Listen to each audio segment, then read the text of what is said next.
Ainda bem que o professor Giovanni está salvando a gente, né? Ninguém viu que eu não estava gravando, nem eu. Vamos lá, pessoal. Por que, então, que a gente vai ter o maior risco potencial de contaminação de infecção no laboratório de micro? O que vocês acham?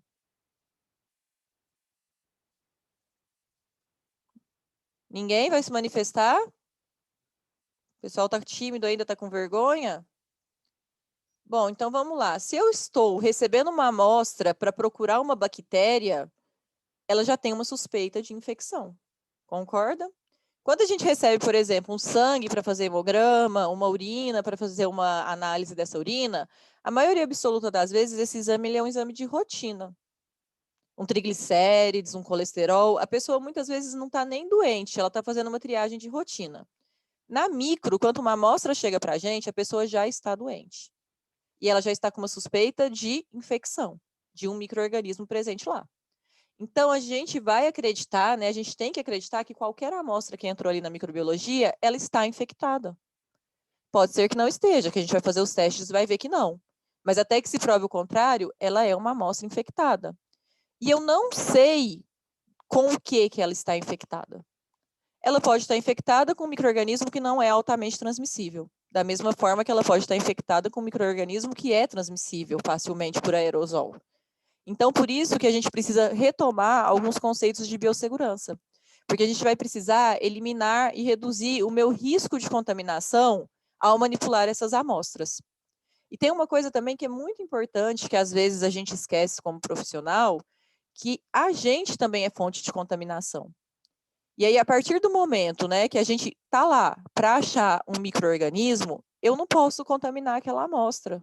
E eu sou contaminada. Tudo na nossa vida é contaminado, tá, gente? O mundo é contaminado, tem micro-organismo em todo lugar. Não existe um lugar que não vai ter micro-organismo. Então, se eu sou contaminada e eu vou receber uma amostra para achar contaminante, eu tenho que ter cuidado também para não contaminar essa amostra. Vamos trazer um exemplo para a vida real. A pessoa chegou com infecção urinária suspeita. Não tem diagnóstico ainda de infecção urinária, suspeita. Coletou a urina e mandou para o laboratório, tá? Trivial, rotina de urina no laboratório de micro, é o mais comum. Se eu pego a minha mãozinha suja e encosto na borda do tubo durante a coleta ou durante a manipulação, eu estou colocando bactérias naquela urina. Quando eu fizer o diagnóstico, fizer o crescimento dessa urina no meio de cultivo, essa bactéria que está lá, eu que coloquei ou é um patógeno do paciente que está doente? Dá para saber? Vocês entenderam a gravidade da microbiologia? Então, além de você ter cuidados para não se contaminar, você tem que ter cuidados para não contaminar a sua amostra. E aí a amostra, gente, ela tem que ser tratada sempre como uma coisa preciosa. Por quê? Porque às vezes você não tem outra amostra. Você tem só aquela. Exame de urina, tudo bem. Dá para fazer xixi todo dia, toda hora. Agora, e se isso for uma punção de uma ascite, barriga d'água? O médico foi lá, enfiou uma seringa, puncionou o líquido acítico e mandou para você fazer análise microbiológica. Você contamina ele. Dá para tirar outro? Não dá, certo? Perdeu a chance de dar um diagnóstico. Então, além da gente preocupar com tudo isso de não contaminar a amostra, a gente vai lembrar sempre que a gente pode ser contaminado no laboratório de microbiologia. Nossa, professora, você está pondo medo na gente. Então, não. Daqui a pouco vocês vão ver que não é tão assustador assim. Então, o que existe para a gente, né, seguir as regras e não se colocar em risco e nem pôr a amostra em risco de contaminação? Existirão os manuais de segurança.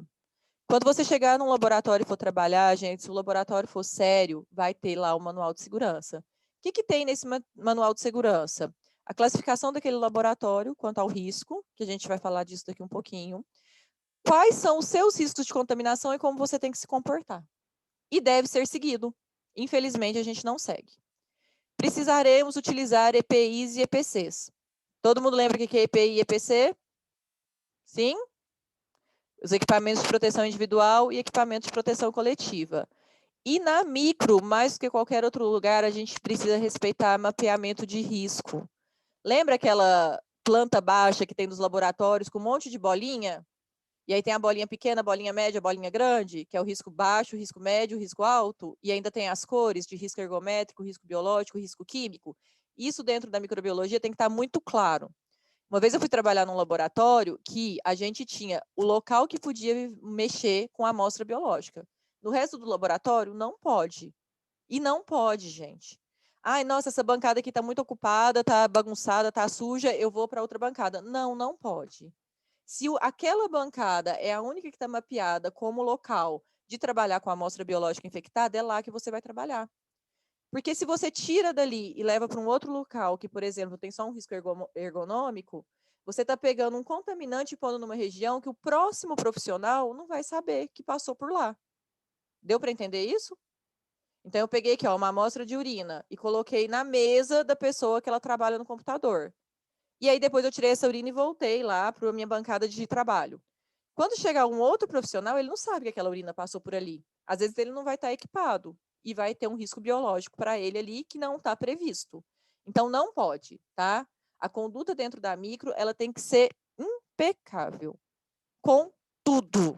A gente não gosta muito, mas precisa ser impecável.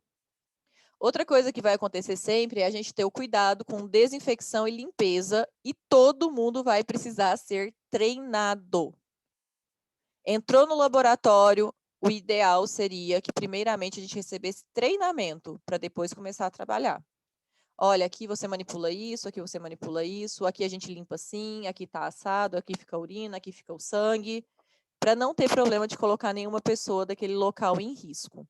E outra coisa que a gente vai ter que ver sempre dentro de um laboratório de micro são as questões de proteção ambiental. Como que a gente vai fazer o descarte desse material? Eu estou colocando em risco as pessoas fora do laboratório? Porque o risco não é só meu. Como que eu vou mandar isso para fora na hora que eu terminar de fazer a análise? Então, a gente vai ter que classificar o nosso laboratório de acordo com a RDC da Anvisa número 50 em NB1, NB2, NB3 e NB4. Não precisa decorar tudo isso de novo, tá, gente? Não precisa. Laboratórios de microbiologia, ele é do nível de NB2. NB2 está passando de bom, já é o suficiente para a gente trabalhar. O que vem a ser, né, o nosso NB2? O NB2 é aquele laboratório em que eu, operador, tenho um risco moderado de me contaminar, mas eu tenho risco de me contaminar. Mas para quem está do lado de fora, o risco é ausente, certo? E o risco NB2, né, o risco 2, laboratório NB2, são todos patógenos que a gente consegue tratar. Então, os patógenos que entram no laboratório, que eu vou identificar que eu vou trabalhar, eles já têm um tratamento. Eu já tenho uma terapêutica para eles. E dentro do que a gente estuda, tudo cabe em NB2, menos um patógeno, que é o nosso Mycobacterium tuberculosis, que a gente vai ver bastante diagnóstico, né, de tuberculose no laboratório de micro. Ele é NB3, mas infelizmente a maioria absoluta dos laboratórios de micro eles são NB2. A gente não tem até o NB3. Mas dá para trabalhar, fiquem tranquilos, o risco de contaminação para tuberculose não é tão alto e existe tratamento. Professor, eu posso trabalhar com o vírus Ebola no laboratório convencional? De maneira alguma, por causa da alta transmissibilidade. Tá? Você chegou perto do Ebola, você pegou. Então, não pode. Professora, mas e se eu receber essa amostra? Primeiro que você não vai nem receber. A gente tem laboratórios específicos para fazer testagem dessas doenças que entram em NB4. No Brasil, gente, tem pouco laboratório até NB3, tá bom? Não é muito comum. O que a gente tem comumente são os laboratórios NB2. O que eu vou precisar do laboratório NB2? A gente precisa de uma cabine de segurança biológica classe 2. O que vai ter nessa cabine, gente? Vai ter a esterilidade do ar e a gente vai ter o filtro EPA, que não vai deixar com que o ar contaminado seja mandado para o lado de fora. Então, o que essa cabine vai fazer? Ela te protege, porque ela não deixa você entrar em contato com um patógeno, ó, gatinho da Camila. E, ao mesmo tempo, ela vai garantir que o ar que está saindo de dentro dessa cabine não está levando nenhum contaminante para o lado de fora. Tá bom? É o suficiente? Mais do que o suficiente. Mas se ela tem, né, esse ar que está ali te protegendo, quem já viu uma cabine de segurança sabe, fica correndo o ar lá dentro e esse ar é estéreo, te protegendo para não entrar em contato com a amostra, por que o operador tem um risco moderado de contágio no laboratório NB2? Por causa dos acidentes, da manipulação da amostra, de abrir uma tampa. Tudo isso acaba colocando a gente em risco durante a operação. Tudo bem? Acontece, gente? Vai acontecer. eu vou abrir uma amostra de urina. O paciente rosqueou fortemente essa amostra. Então, ele terminou a coleta e ele rosqueou forte. Na hora que eu abro, dependendo da força que eu coloquei, né, e de onde está essa amostra, ela vai movimentar e faz aerosol. Esse aerosol, se eu não estou dentro da cabine, ele já é um contaminante. Eu já vou considerar isso como um contaminante. Ou então o paciente, ele fez a coleta dele de amostra de urina e contaminou o lado de fora do frasco, certo? Ele não vai te contar. Ele vai falar, olha, eu fiz xixi para fora. A gente tem vergonha de falar essas coisas, não tem? Aí você recebe essa amostra, ela já está contaminada do lado de fora. Então você está se colocando em risco de contaminação. E algumas amostras, gente, tem alguns contaminantes que são altamente transmissíveis por formação de aerosol, principalmente. Como, por exemplo, o líquor. O líquor é uma coisa que, se você não tem cabine de segurança, o ideal é que você não faça o diagnóstico. Porque a manipulação só de abrir vai gerar aerosol. E eu tenho lá, enquanto a gente tem uma meningite bacteriana, um diplococcus gram-negativo que chama Neisseria, que é de alta transmissibilidade, certo? Então, por isso que o operador vai ter risco moderado. Como que a gente evita esse risco? Se protegendo, seguindo as regras de biossegurança. E aí a gente tem que lembrar, então, que tudo que está dentro do laboratório, a gente põe na cabeça que está contaminado. O recipiente, a superfície, a maçaneta, tudo que é lugar. Até porque as pessoas normalmente esquecem das normas e contaminam sim o lugar. Ai, professor, isso é tanta besteira. Não é, gente. Não é. Eu tenho uma conhecida da época da pós-graduação que ela pegou hepatite C no laboratório. É fácil pegar? Não é, mas ela pegou. Tá? Ela pegou hepatite C. Lá na Unifesp, também no laboratório de parasitologia que trabalhava com Chagas, eles trabalhavam com a forma infectante da doença de Chagas. Um aluno tirou a material do local apropriado, então a gente podia trabalhar com material só dentro do fluxo. Ele tirou e colocou na bancada. E ele derramou, não percebeu, a técnica pôs a mão, era um local que em teoria era para estar limpo, colocou a mão na boca, ela ficou infectada. Por descuido do aluno, certo? Então, a gente tem que pensar muito nisso, porque além da gente colocar nossa saúde em risco, a gente pode estar colocando a saúde de outra pessoa por não ter uma boa conduta. EPIs, o que a gente vai precisar? Obrigatoriamente, luva, jaleco, calça comprida e sapato fechado. De novo, estou falando de novo. Máscara, gorro e óculos, precisa sempre? Não. Vai depender da situação e de quais patógenos que você manipula. Ah, então quando a gente for ter aula prática, não precisa ir de gorro, de máscara e de óculos? Calma lá, tá? A gente está vivendo uma outra situação. Por que a gente está indo de gorro, de óculos, de máscara, de face shield? Por causa da pandemia. A gente está se precavendo de uma infecção, certo? Se protegendo. Na rotina, depois que passar a pandemia, não vai ser necessário. O que eu peço muito para os alunos terem cuidado, porque vocês vão mexer com algumas bactérias infectantes na nossa aula prática. Primeira coisa, gente, como a gente está em pandemia, vai ser mais tranquilo. Cabelinho preso. A gente mexe com chama também para fazer coloração. Várias e várias vezes eu já salvei as meninas do cabelo pegar fogo no bico de Bunsen. Vocês prendem o cabelo, mas quer ficar bonitinha, né? Aí prende o cabelo assim, deixa a franjinha solta. Aí abaixa, a professora tá lá olhando, corre para tirar o cabelo de cima da chama, que vai pegar fogo.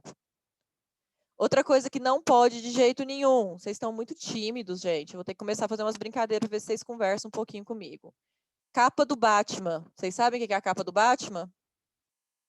Sabe o que é a capa do Batman? Não? Então vamos lá, ó. É brincadeira, hein, gente? Tô brincando com vocês, pelo amor de Deus. Meninas, principalmente meninas, não tem nenhum menino com a câmera aberta para eu poder falar, vão comprar jaleco no começo do semestre, não é isso? Vou falar de quem? Já peguei no pé da Michelle, vou falar da Valéria.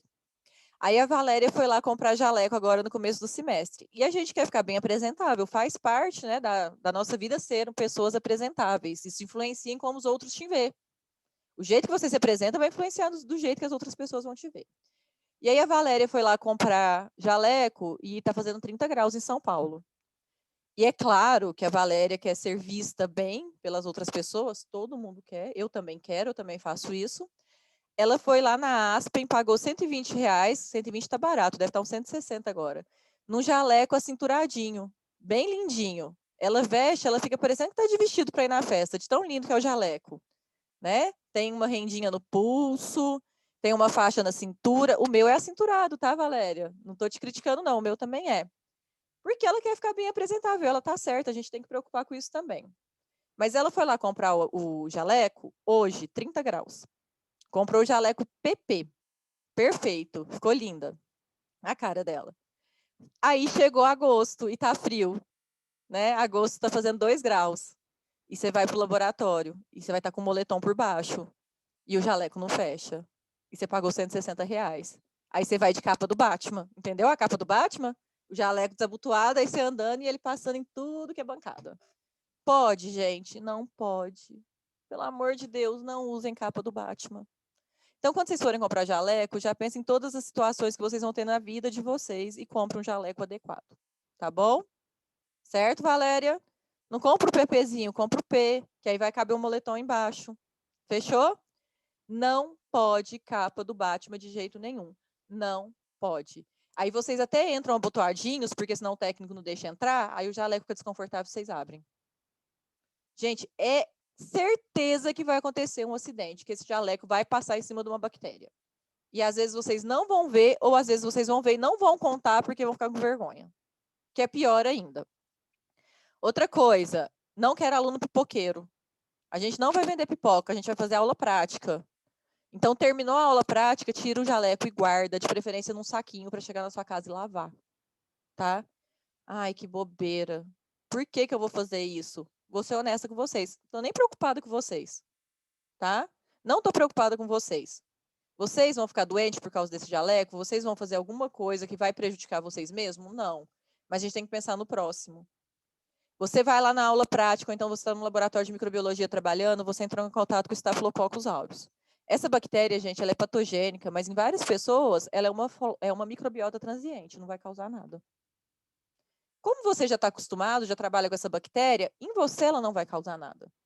Mas aí você sai com o jaleco na rua, porque você quer parecer doutor, né? Mas está parecendo pipoqueiro ou açougueiro. E aí, quando você chega num local, por exemplo, no metrô, no ônibus, o seu jaleco está contaminado e tem um idoso de 80 anos. Esse idoso, naturalmente, ele já tem imunossenilidade, é o envelhecimento do sistema imunológico. Ele já tem uma imunodeficiência natural do envelhecimento. Para ele, essa bactéria pode matar ele. Para que você está de jaleco na rua? Você virou doutor porque você está de jaleco na rua? Não. Então, vamos respeitar as regras, tá? Não pode. Você está colocando em risco também outras pessoas, não só você. Não tem porquê. Chegou uma amostra. Como que eu posso me contaminar com essa amostra no laboratório de microbiologia? Inalação, ingestão, inoculação direta, contato com membrana e por vetor. Vamos lá.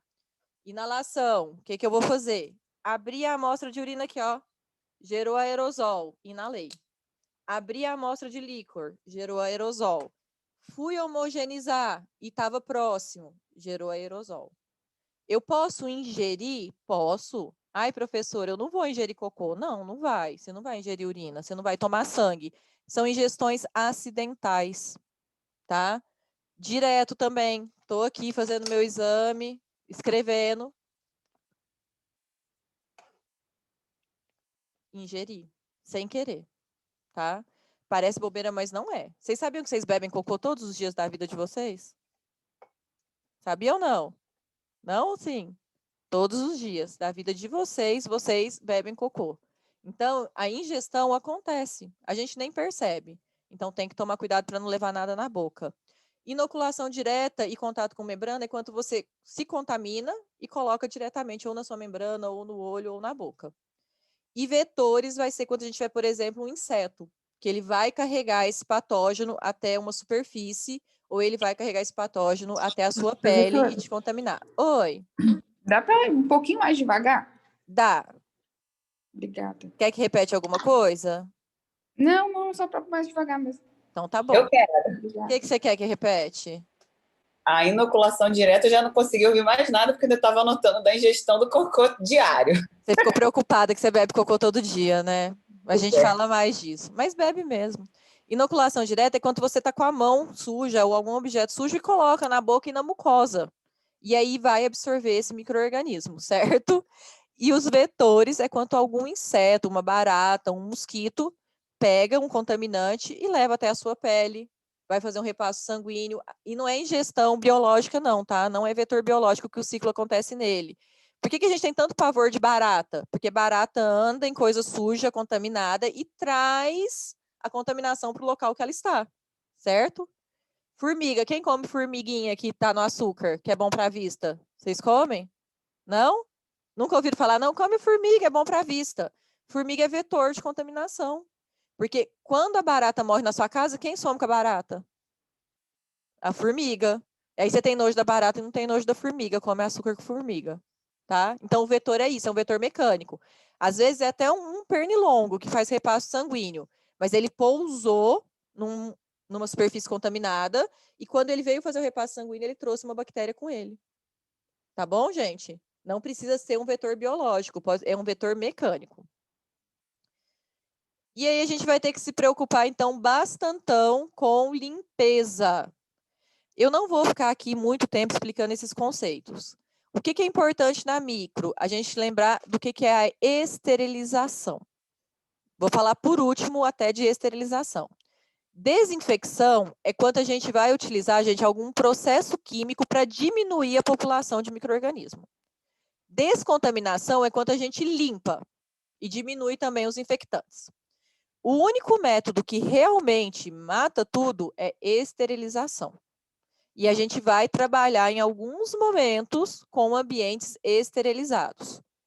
Esterilização 100%, gente, é muito difícil conseguir e manter. Por quê? Porque o ar é contaminado. Certo? Qual que é o método que a gente utiliza de esterilização no laboratório? Quem lembra? Alguém lembra? Autoclave? Autoclave, tá? Então, a autoclavação vai ser o mais eficaz. A gente vai colocar lá 121 graus, alta pressão, e os micro-organismos vão morrer mesmo, certo? Mas por que eu estou falando que a gente tem que ter cuidado com essa questão de esterilização? Porque às vezes a pessoa acha que pronto, esterilizou na autoclave, pode fazer qualquer coisa. Não pode. Eu tenho aqui um frasco, certo? Que eu coloquei na autoclave. Esse frasco está embalado. Está embalado. Então, o azul é a embalagem. Aqui o prateadinho é o meu frasco, está embalado. Foi para a autoclave, agora lá dentro está estéreo mesmo, matou tudo, certo? Quando eu tirei da autoclave, gente, entrou em contato com o ar, foi para a estufa de secagem, aqui já contaminou. Eu já peguei com a minha mão, mesmo eu estando de luva. Minha luva não é estéreo. Minha luva serve mais para me proteger do que para ficar estéreo. Peguei com a minha mão, coloquei na estufa. Essa estufa não é estéreo, ela é só uma estufa de temperatura. Então, acabou a esterilidade do lado de fora. O que está estéreo aqui? O frasco, lá dentro do pacote. Quem já viu o material de manicure sabe que vem no saquinho, e o que está estéreo é o que está dentro do saquinho. O saquinho já está contaminado, concordam? A manicure pegou, contaminou. Aí eu preciso desse frasco aqui, ó, para fazer uma prova bioquímica na microbiologia. E eu vou abrir. Gente, a partir do momento que eu abrir, já está passível de contaminar. Acabou, tá? Porque eu tô pondo na mão aqui, ó, tá no ar, tá contaminando. O que a gente faz para evitar a contaminação? A gente usa as cabines de segurança, as cabines biológicas, porque lá dentro o ar é estéreo e só o ar.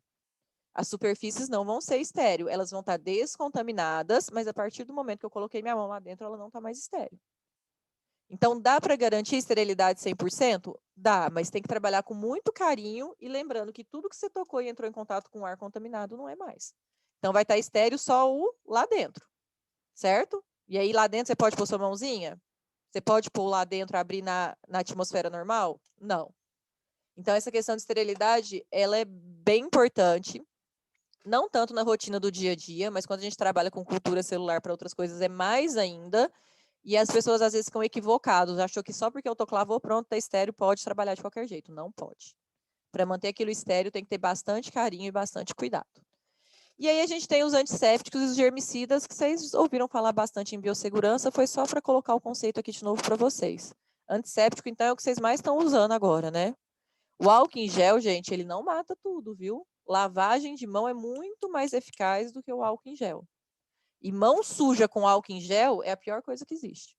Você só pegou a sujidade lá, ainda mais esses álcool em gel comercial aí, que é horroroso, melequento. Você só pegou toda a sua sujidade da mão, esparramou e fez uma gosma. Então, não serve para tudo.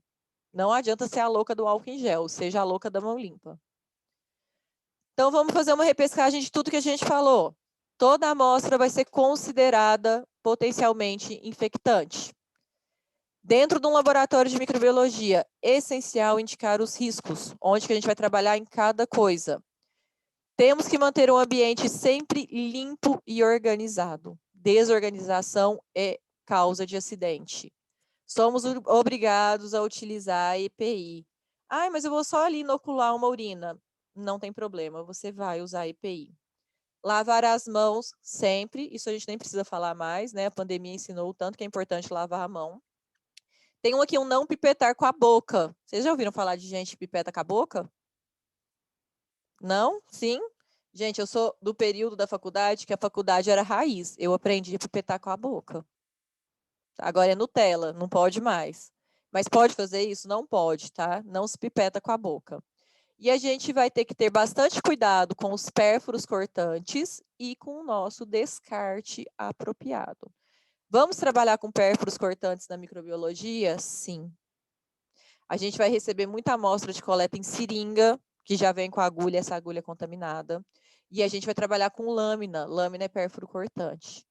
E tubo quebrado, tá? Tubo quebrado foi como a minha amiga pegou hepatite C. Foi num tubo que quebrou a tampa. Ela foi abrir, o tubo quebrou, ela cortou e pegou hepatite C. Como eu disse para vocês, o único micro-organismo que precisa de um laboratório NB3 dentro da nossa rotina clínica de microbiologia é o Mycobacterium tuberculosis, tá? Mas normalmente a gente não vai trabalhar no NB3. Em pesquisa é obrigatório, senão o comitê de ética não aprova. O que muda no NB3 é que a gente tem que ter uma antessala, antes da sala de cultura, e a cabine tem que ser de nível de segurança 3. O resto não é tão diferente, tudo bem? Mas não vai ter normalmente, mas vamos trabalhar com tuberculose também no laboratório.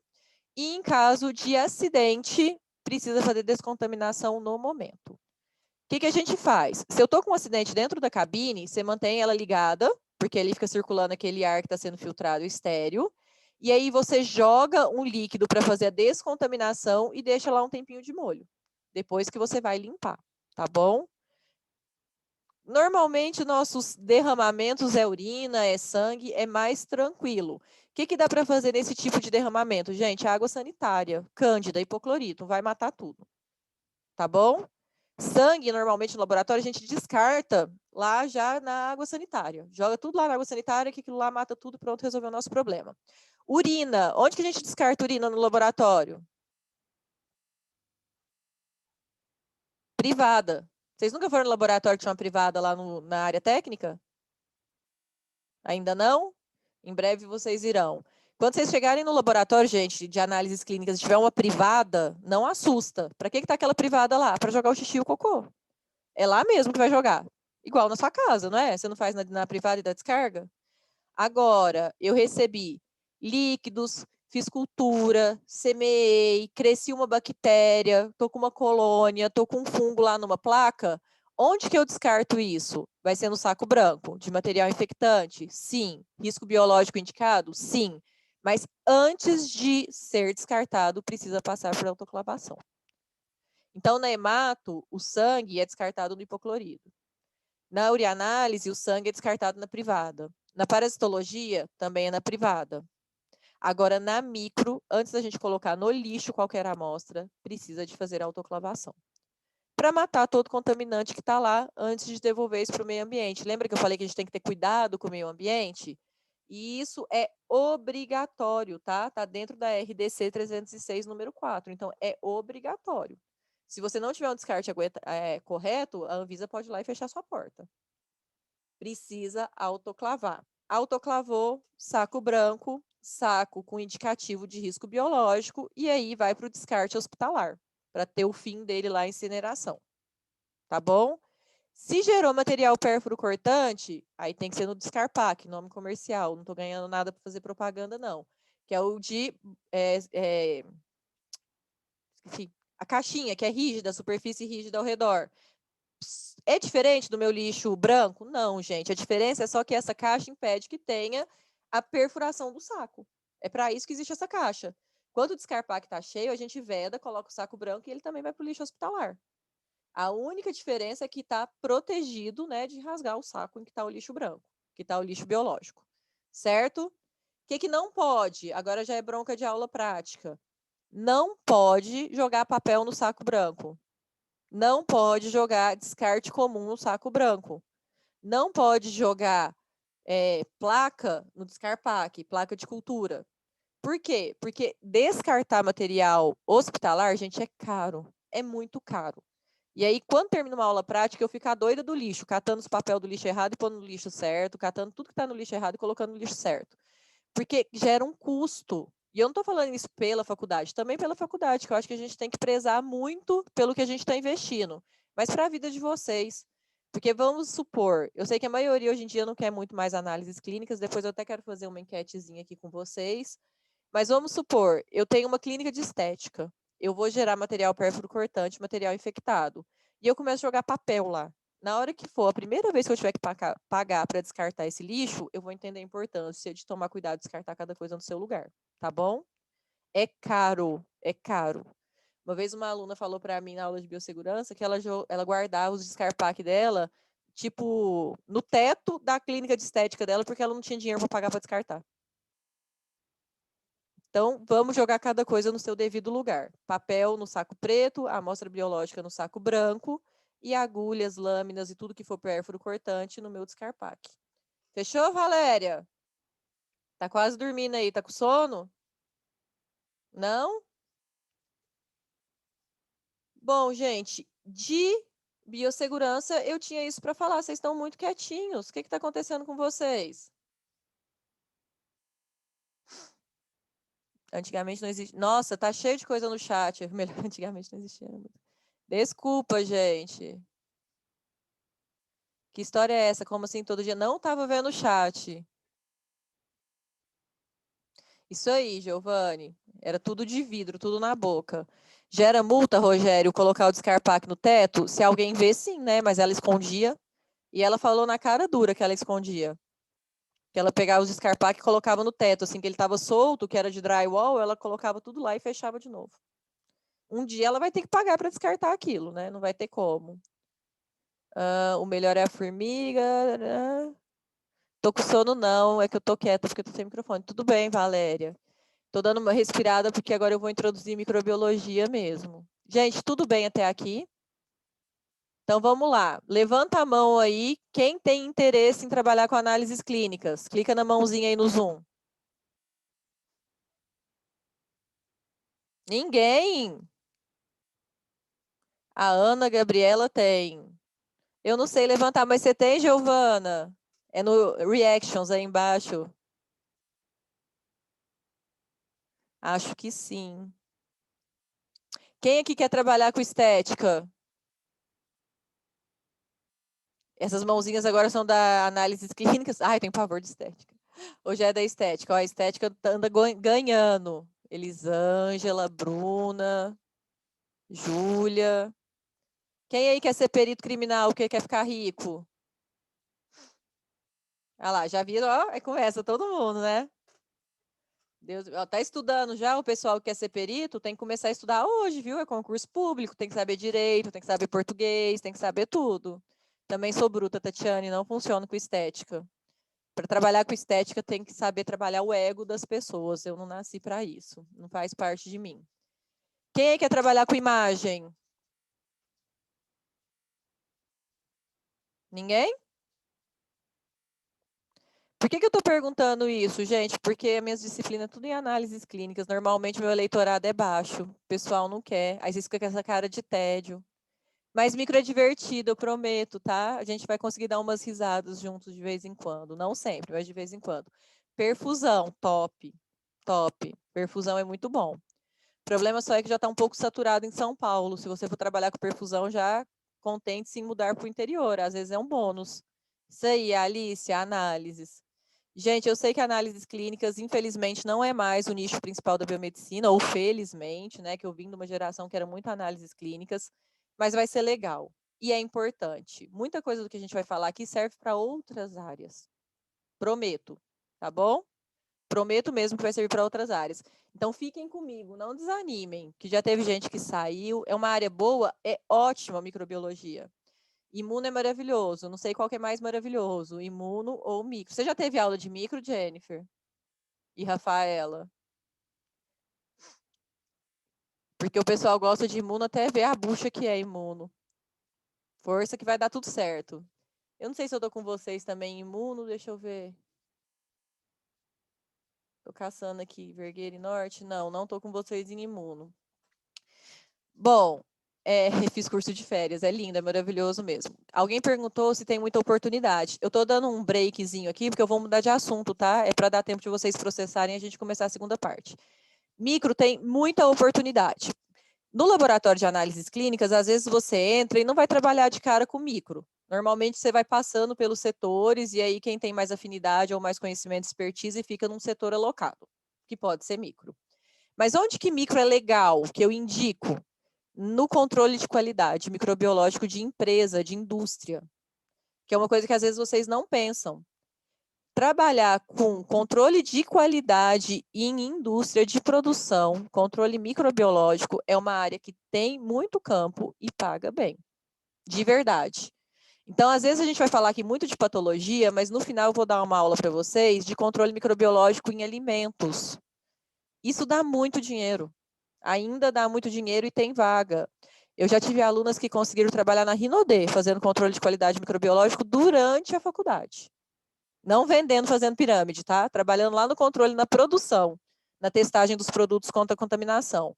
Então, tem campos e é legal. E micro, a gente acaba usando muito do que a gente vai conversar aqui também, para quem for para a área da pesquisa depois.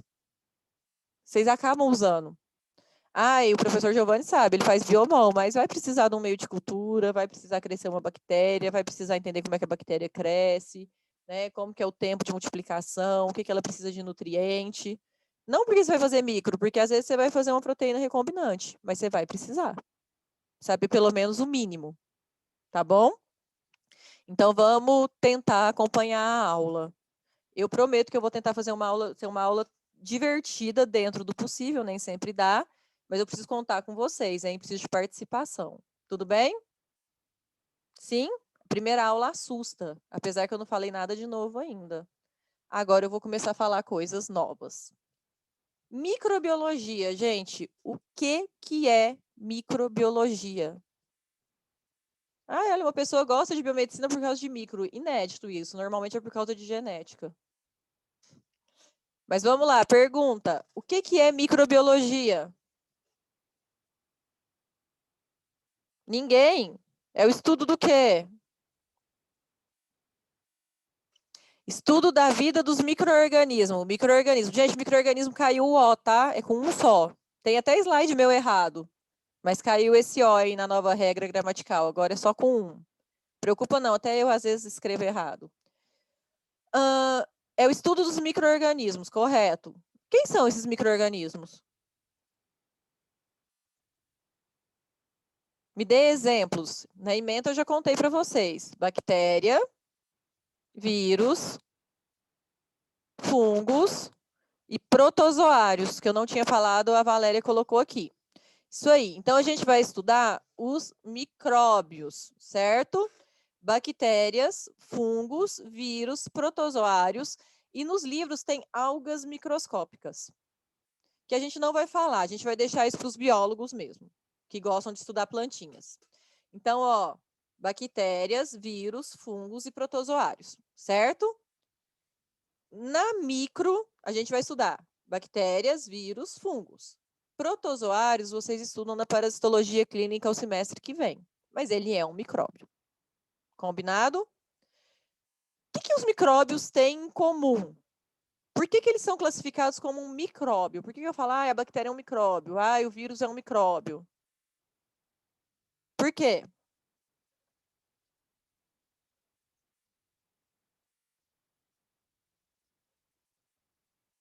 Então, alguém está escrevendo?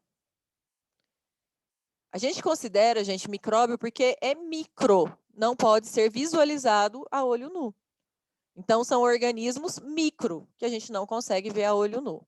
Por que eu estou falando para você que ele é micro e não unicelular? Porque a gente tem os fungos, que eles podem ser multicelulares e ter estrutura complexas e até às vezes, né, muitas vezes visualizados a olho nu. Tá bom? Mas ele está classificado aqui dentro dos micro-organismos. E o que faz esses bichos? Ah, eu falo bicho, não pode escrever na prova bicho, tá? É só porque fica mais didático para mim falar bicho. Porque quando eu falo bicho, eu estou falando de todo mundo junto. O que esses bichinhos fazem? E aí, o que esses bichos fazem, esses micro-organismos?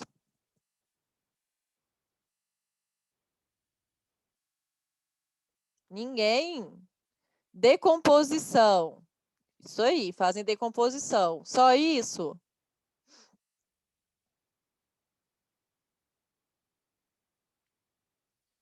Só decomposição? Ninguém vai arriscar mais nada? Ninguém vai falar assim, causam doenças. Né? Causam doenças. Eles causam doenças, gente? Sim, tá? Mas não é só isso. A gente vai ver que, na verdade, eles vão ter diversas funções. Diversas funções. Primeira coisa, a gente só pode pensar em vida pensando em micro-organismo. Se você for pensar, né, na Terra sendo formada e tendo vida, tudo começou com um ser unicelular, um micro-organismo. Isso aí, fazem parte da microbiota, metabolizam, ajudam o organismo. Então, tudo começou, gente, com um micro-organismo, certo? Esse micro-organismo, ele está aí até hoje. A gente tem as bactérias que a gente fala que são as arquibactérias, que são, né, as células mais próximas do primeiro organismo que foi criado no nosso planeta. E o meio ambiente precisa desses micro-organismos para ele existir. Quando você pensa no solo, na árvore, ela só está aqui, ela só existe porque tem micro-organismo na terra, porque tem micro-organismo nas plantas. O micro-organismo no solo, ele faz fixação de nitrogênio. Sem nitrogênio, a gente não tem vegetação. Então, ele vai ter essa importância ecológica de garantir a vida. A gente tem nos oceanos os bacteriófagos que matam bactérias, porque senão elas iam proliferar intensamente e a gente não ia conseguir ter vida no oceano. Então, o micro-organismo, gente, garante que a gente esteja vivo. Alguém falou, ajuda o organismo. Aí eu penso na gente. Sim, tá? O ser humano precisa da microbiota. Ele precisa. Hoje em dia já existe até a teoria da higiene, que as pessoas que são muito limpinhas, elas são mais propensas a terem alergias. Isso é real, isso não é uma mentira.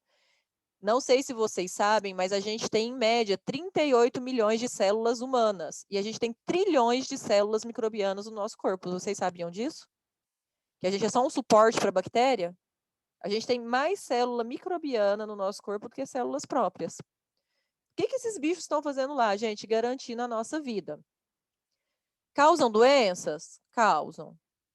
A maioria ou a minoria causa doença? 10% humano. Tá aqui, ó. Já me falaram dele ontem, eu até deixei aqui. 10% humano, o resto a gente é micróbio. Não, marionete nem tanto, vai, nem tanto. Aí é um pouco de maldade. Eles causam doenças também? Causam.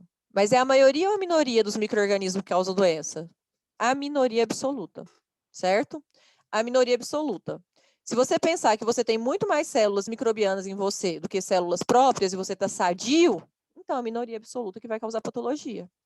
E por que a gente foca tanto naqueles que causam doenças? Porque a gente está no curso da área da saúde. O nosso foco é trabalhar com saúde, certo? Então a gente vai precisar conhecer esses patogênicos. Mas hoje em dia o estudo da microbiota, o microbioma, está super em alta. As pessoas já perceberam, né, que tratar bem as bactérias que nos habitam mantém a saúde. Então isso também está aumentando a cada dia que passa. Vamos tratar bem as nossas bactérias. Já tem estudos que relacionam até microbiota com depressão. Não sei se vocês já ouviram falar disso. Quando chegar lá na nossa aula de microbiota, a gente vai falar um pouquinho disso. Então, pessoas que mataram, né, a microbiota intestinal, elas estão mais propícias a desenvolver infecção, porque uma via lá de estimulação neuronal fica comprometida. O que mais que a gente pode pensar, né, desses micro-organismos? Vou falar disso rapidinho, Patrícia, só um minutinho, tá? O que mais que a gente pode falar de micro-organismo para vocês? Das aplicações comerciais e industriais. Isso aqui está muito também em alta e existe já tem muito tempo. Desde que o mundo é mundo, na verdade, o pessoal já usa, né, desde que o ser humano existe, na verdade, bactérias e fungos para fermentar a comida, para aumentar o processo de conservação delas. Então, quando você bebe a cerveja, gente, é graças a um micro-organismo.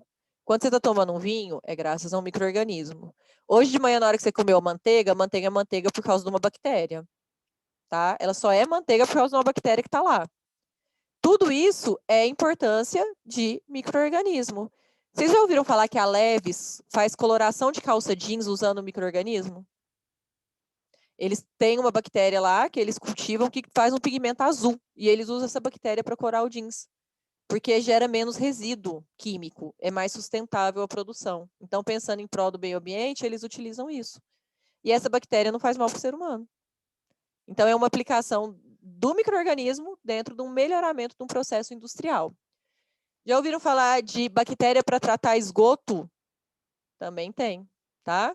Então, a gente vai ter que falar de tudo isso aqui dentro da micro, mas infelizmente a gente vai acabar focando mais nas patologias por a gente estar no curso da saúde. A Patrícia falou assim, ó, que ela ouviu dizer, né, que nascidos de parto normal são mais fortes por terem entrado em contato com a mucosa vaginal, que são mais colonizados por bactérias. Isso é verdade? Patrícia, até uns 2 anos atrás, acreditava-se que a placenta ela era estéril e que o bebê dentro da barriga da mãe é estéril. Saiu uns artigos, pouquíssimos, falando que a placenta não é estéril, que ela tem contaminante. O artigo em si, ele é duvidoso, tá? Ele deixa margem para interpretação por causa do tipo de experimento que foi feito. Mas então a gente acredita sim, apesar de ter esses artigos falando que não, que a placenta é contaminada, que a placenta ela é estéril. Então, o bebê, durante o período de formação, ele está em um ambiente estéril. E aí, na hora que ele nasce, que ele vai começar a formar a microbiota dele. E isso é o motivo que eles relacionam cólicas com a formação da microbiota. Então, o bebezinho, quando ele tem cólica, é porque ele está se alimentando, ele ainda não tem uma microbiota rica intestinal, e o alimento causa irritação no intestino dele. E o intestino ainda está em formação, né? É dito assim. E aí ele vai ter dor. Como ele começa a comer bactéria, começa a pôr microbiota para dentro, vai formando essa proteção intestinal, ele para de ter cólica. Então, a cólica é um processo normal do bebê por causa da formação da microbiota intestinal. Nascer de parto normal ou nascer de cesárea vai influenciar nisso? Sim, tá? Sim. A mulher, no final da gestação, ela tem uma proliferação de bacilos, lactobacilos na flora dela, justamente para contaminar o bebê. Então, a mulher, no finalzinho da gestação, ela tem uma proliferação de flora, não fala mais flora, tá? Se eu falar, gente, desculpa, só fala microbiota. De microbiota vaginal para contaminar o bebê no momento do parto, na hora que ele passar no canal vaginal. O bebê, quando ele sai pela cesárea, ele, em teoria, não vai ingerir essas bactérias, não vai entrar em contato com essas bactérias. Mas na hora que estiver do lado de fora também, ele já contaminou, tá? Tirou aqui, já contaminou, porque tudo é contaminado, vamos lembrar disso. Só que a microbiota dele vai ter um padrão diferente da microbiota do bebê de parto normal. Isso vai ser determinante sempre se um bebê vai ter cólica ou não? Não, tá, gente? Mas é mais comum bebês de cesárea terem mais cólicas do que bebês de parto normal por causa do tipo do parto, sim, tá? Existe essa relação, sim. Tudo bem? Vocês estão vendo tanto que bactéria é legal? Bactéria é tudo de bom. E aí a gente vai entrar agora numa parte que é a tal da taxonomia. Vocês estudaram taxonomia um punhado de vezes já, não estudaram? Tenho certeza. Semana que vem vai acabar essa minha fechação e abrição de tela, tá? Eu comprei uma lousa aqui para eu poder dar aula para vocês melhor. Vou falar de taxonomia. O que é taxonomia? Taxonomia é como a gente dá nome e sobrenome para a bactéria. Então, agora que vocês já sabem aí dos micro-organismos, vamos falar um pouquinho de como que a gente chama esses bichos. Quem consegue me dar um exemplo do nome de uma bactéria? Já falei alguns. E aí, alguém consegue? E. coli. Ótimo. Vamos lá. Certo? Tá certo aí? Todo mundo conhece E. coli. A E. coli escreve desse jeito aí, ó. Escherichia coli, no latim. Graças ao Carolus Linnaeus, que em 1735 padronizou que os organismos iriam ter seu nome em latim. Tá bom? Começou a taxonomia aí, taxonomia para todos os organismos. Tem gente que fala Escherichia, tem gente que fala Escherichia, porque no latim é Escherichia. Eu, tanto faz para mim, vocês podem falar do jeito que vocês quiserem, desde que vocês saibam que isso aí é um bacilo gram-negativo. Que ele habita aonde, gente? Qual região que essa bactéria fica? No cólon. Olha o nome dele te contando onde que ele está. Coli, no final. Certo? Quando vocês forem escrever o nome de qualquer bactéria, de qualquer organismo, qualquer um que a gente for estudar, sempre, gente, esse primeiro nome aqui, ele vai representar para mim o gênero. E esse segundo nome aqui, ele vai representar para mim a espécie. Que eu brinco para vocês que é o nome e o sobrenome do bicho, certo? Então, o nome é Escherichia, o sobrenome é Coli. E na microbiologia, o nosso intuito é chegar no nome e sobrenome daquele micro-organismo que está na amostra. A gente vai conseguir sempre? Não, nem sempre. Às vezes a gente não vai conseguir, a gente vai chegar só até gênero. Algumas vezes a gente vai conseguir chegar no nome e sobrenome. Digitado, gente, tem que estar em itálico. Não pode estar igual está aqui, tem que estar em itálico. E se eu vou escrever manualmente, tem que estar grifado. Certo? Por que eu estou sendo chata com isso? Porque vocês vão começar a trabalhar com bactérias, e vocês daqui um dia vão fazer TCC, daqui um dia vocês estão fazendo a PS, e vocês escrevem tudo errado a taxonomia. Não tô falando de ninguém específico, tá? Estou falando o que eu vejo. Tem hora que eu quero até morrer, dá até palpitação, porque foi meu aluno, eu recebo a PS do aluno e está tudo escrito errado. Vocês não podem mais se dar o luxo de fazer errado. Vocês agora já estão no 4º período para o 5º. Uma vez eu devolvi uma PS para a menina toda riscada. Tava todos os nomes escritos errado. Vamos fazer direitinho. Vou escrever sempre primeira letra maiúscula do gênero e a primeira letra da espécie minúscula. Tá bom? E aí a gente pode abreviar. Vocês mesmos mandaram assim abreviado, ó. E. coli. Certo? Posso abreviar? Posso. Quando que eu posso abreviar? Só se eu já falei desse bicho antes no texto. Então, eu já posso começar de cara com E. coli? De jeito nenhum. Vou escrever um texto. Escherichia coli é uma bactéria gram-negativa em forma de bacilo, encontrada no cólon, no intestino grosso dos seres humanos. Ponto. Segunda linha, segunda frase. A. E. coli. Beleza, posso abreviar. Causa também diarreias. Ponto. Posso abreviar agora? Posso. Porque já apareceu lá na primeira frase. Posso abreviar de cara? Posso abreviar na prova? Não, não pode. Por quê? Olha só.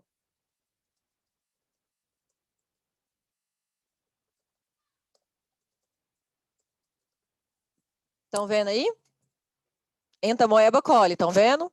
Como que abrevia isso daqui? Opa, tá certo? E aí? Eu te perguntei lá na prova de Escherichia coli. A resposta era Escherichia coli. Você colocou E. coli. Eu vou te dar errado, porque eu não sei se você sabe se é a bactéria ou se é a ameba. E as duas causam diarreia. As duas estão no cólon. Olha o coli aí no final, de localização. Então, não pode abreviar de cara. Aí você está com pressa de entregar a sua APS, e aí o corretor vai fazer isso daqui, ó. Viu o que aconteceu? Porque depois do ponto, o que ele faz? Coloca a letra maiúscula. Isso aqui pode, gente. Tá errado. Tá? Tá errado. Fica tudo errado. Taxonomia tá errada. Não pode fazer isso. E por que a gente tem que preocupar tanto com o nome e sobrenome dos bichinhos? Porque esse nome e sobrenome precisa estar em itálico, tá? É que aqui eu não consigo colocar em itálico, mas precisa. E se for escrito manualmente, sublinhar. Porque o nome e o sobrenome do bichinho, ele vai dar indicativo para a gente de muitas coisas. Vou pôr outro aqui.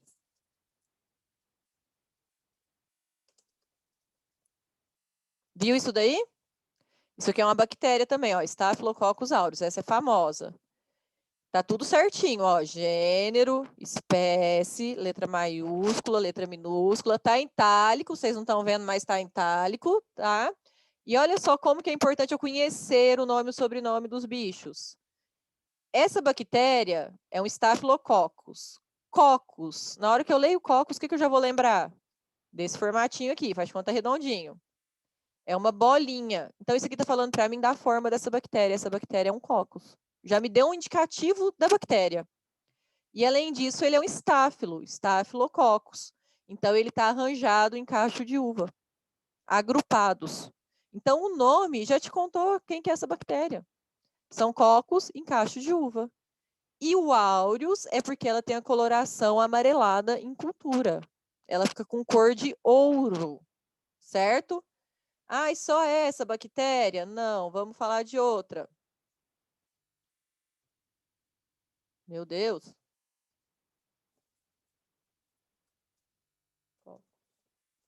SP. Streptococcus SP. Posso usar o SP, gente? Posso, eu não cheguei na espécie, eu estou falando só do gênero. Só que sempre que eu colocar lá, ó, Streptococcus e SP, qualquer espécie dentro desse gênero, eu não vou saber o sobrenome do bichinho, eu vou saber só o nome, certo? E o que eu sei quando eu leio aqui Streptococcus SP? Que eu estou falando de bactérias que são cocos arranjados em cadeia. Então, o nome já me contou, ó, são cocos alinhados em cadeia. SP de qualquer espécie. Aí, se eu chegar até a espécie, eu vou ter lá o Piógenes, eu vou ter o Epidermides, eu vou ter outros Streptococcus que eu posso identificar que são diferentes. Streptococcus SP tem bastante na pele, Michele, bastante. E é o principal agente etiológico de infecção de garganta, febre reumática e artrite reumatoide. O problema é decorar, não preocupa não vai ter que decorar tudo não. Mycobacterium tuberculosis, o que ele causa, gente? Tuberculose. Então, a gente conhecer ajuda depois para a gente entender melhor no estudo. Às vezes, o nome vai te dar um monte de indicativo que vai facilitar o seu estudo. Certo? Quer ver outro? Ó? Neisseria gonorrhoeae. O que ele causa? Gonorreia. Tá bom? Então, ajuda bastante. Por que a gente vai precisar saber o nome e o sobrenome desses bichinhos? Por que a gente vai ficar um ano para aprender os nomes e sobrenome dos principais bichinhos e o que eles causam? Para o médico, isso muda alguma coisa, gente? Não muda. Para o paciente, isso muda alguma coisa? Não muda. Não muda. Se eu estou doente, peraí, já vou te responder, Emily. Se eu estou doente, eu vou no médico, eu não quero saber o nome do bicho. Para mim, tanto faz quem é o bicho, se eu sou uma pessoa que não sou da área da saúde, né? Eu quero saber que remédio que eu vou tomar. Não é isso? O médico também está nem aí para que bicho que está lá. Ele quer saber que remédio que ele vai tratar aquele paciente, qual que vai ser o tratamento, a terapêutica. Só que para eu saber o remédio, eu preciso saber o bicho. E é aí que acontecem os nossos problemas, para ficar mais interessante, de resistência a antibiótico. Porque muitas vezes o médico receita sem saber quem é o bicho e está receitando errado e ele está aumentando o quadro de resistência a antibiótico na população. Muitas vezes ele receita um antibiótico sem precisar do antibiótico. Ai, professor, eu sou mãe, minha filha foi no hospital com infecção de garganta, o médico receitou amoxicilina para ela. Toda vez que eu vou lá, ele receita amoxicilina. Ele não faz nem o exame, ele já receita. Está errada a conduta do médico? Se ele viu o pulso, ele viu infecção, não tá.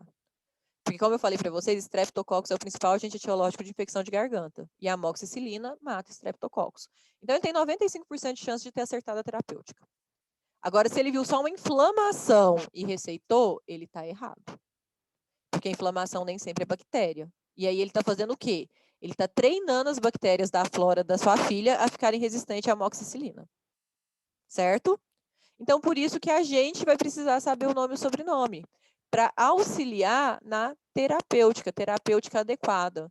E é mais difícil do que parece. Porque quando a gente vai no hospital, já tem aquela receita padrão que os médicos imprimem, né? Eles imprimem lá para você um antitérmico, se precisar, um antibiótico para aquele quadro, que vai depender de onde que está aquele desconforto, tem um antibiótico para aquele local, e aí ele te passa um corticoide para cortar a inflamação e você se sentir bem.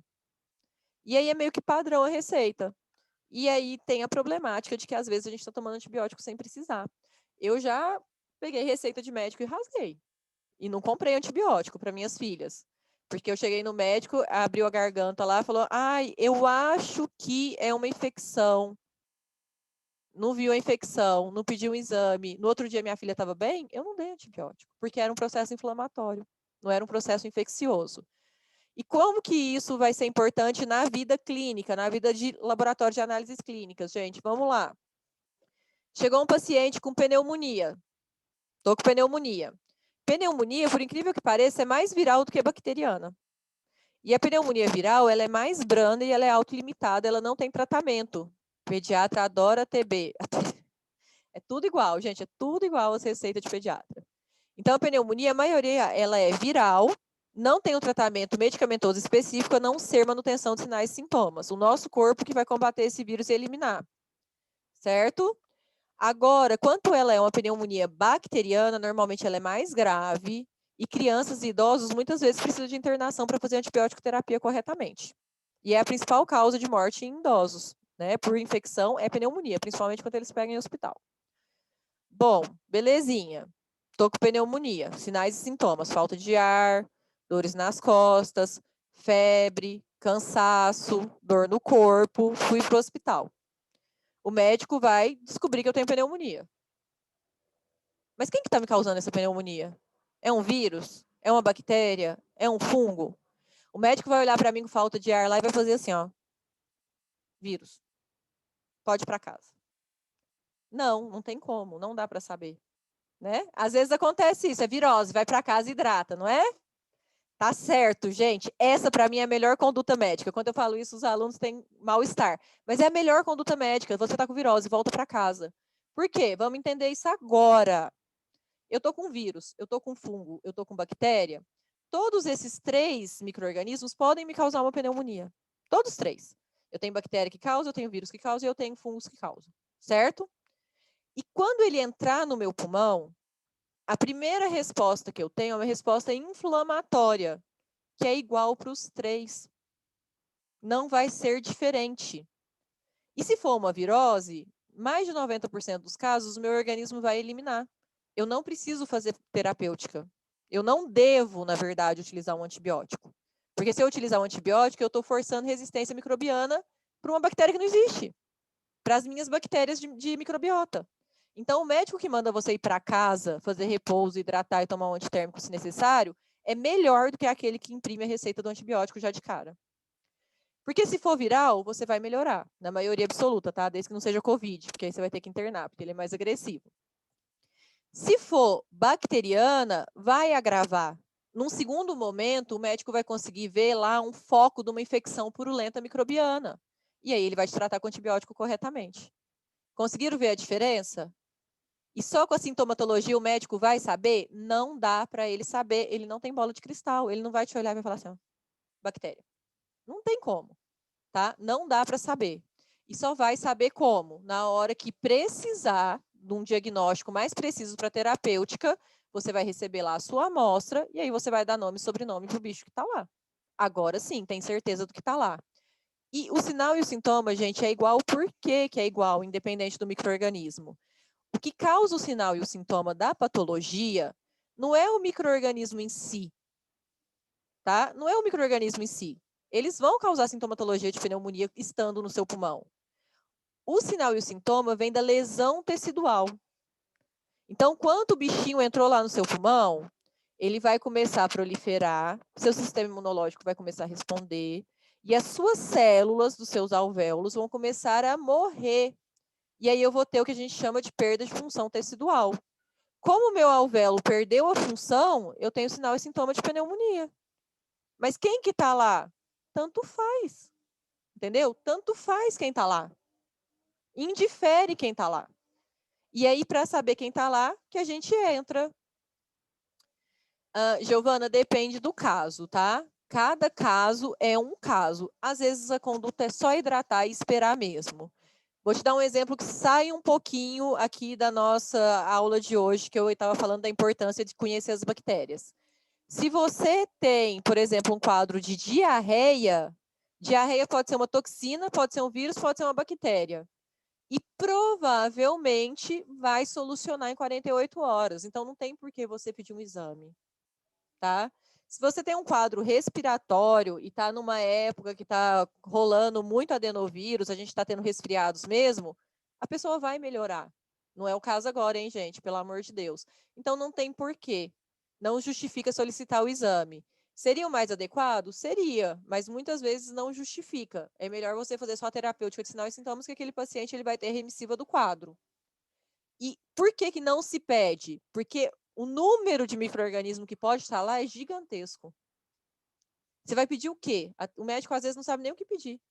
Pessoas chegam lá com febre, dor no corpo, dor atrás do olho, mal-estar, cansaço, diarreia e vômito. É virose. Não estou falando que vai ser 100% das vezes virose. É virose. Mas nesse estágio de manifestação clínica, pode ser qualquer coisa. E como que ele vai saber o que é? Ele vai ter que esperar a evolução clínica para ele poder melhorar ali a localização de qual micro-organismo. Espera aí, já vai. Eu vou fechar a janela. Vocês estão ouvindo aqui o meu vizinho cortar grama? Ou não? Não? Então vou continuar, que eu achei que estava atrapalhando vocês. Professor, no caso de diarreia, ele não interrompe por ser manifestação. Por que a gente não interrompe a diarreia? Vou te explicar, Tatiane. A maioria absoluta das diarreias são virais ou são toxinas microbianas. A bactéria não está lá, tá? Tá só a toxina irritante.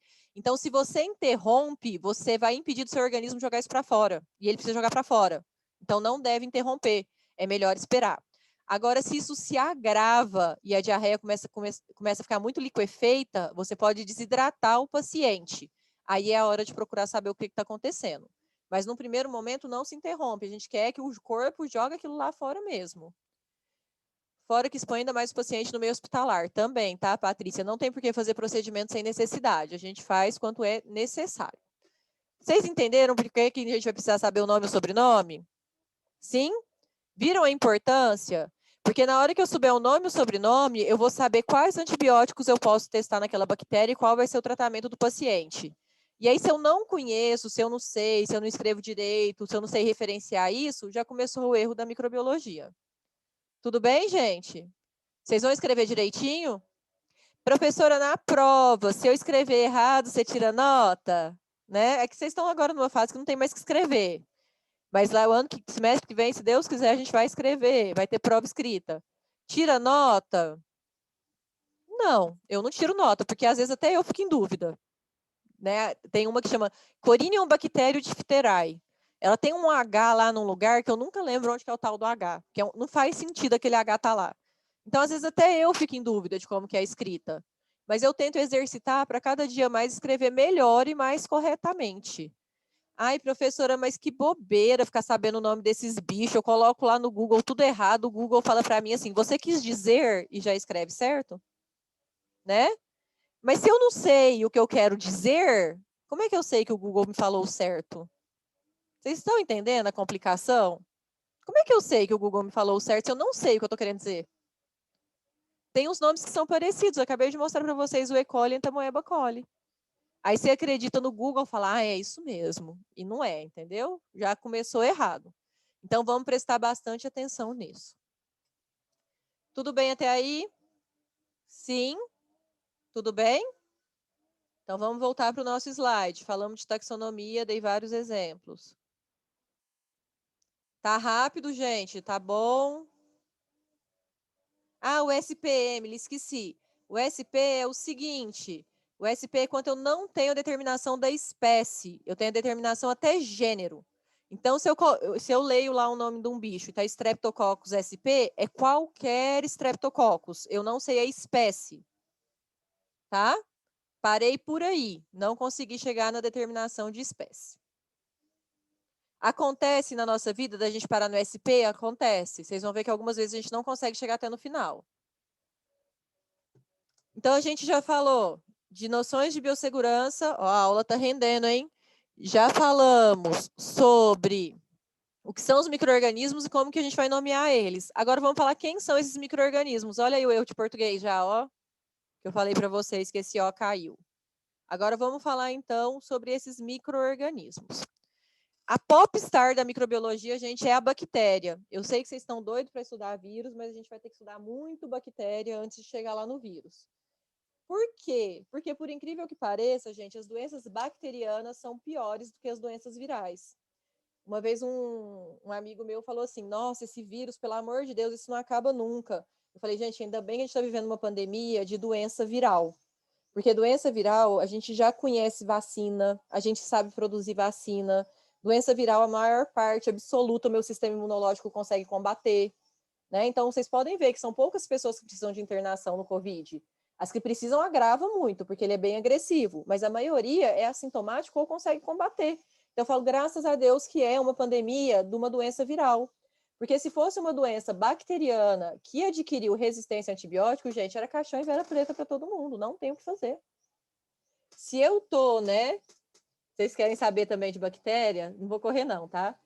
Se eu tô com uma doença bacteriana e ela é resistente a antibiótico, é rezar. Aí nessa hora a gente acredita em Deus. Não tem o que fazer. Se vocês pensarem, né, na praga, que foi a peste bubônica lá, a peste negra, gente, aquilo lá era bactéria. E o povo morria mesmo, porque não tinha tratamento e aí não tem o que fazer. O sistema imunológico não consegue combater quanto ele é um agente etiológico primário, que já causa doença de cara.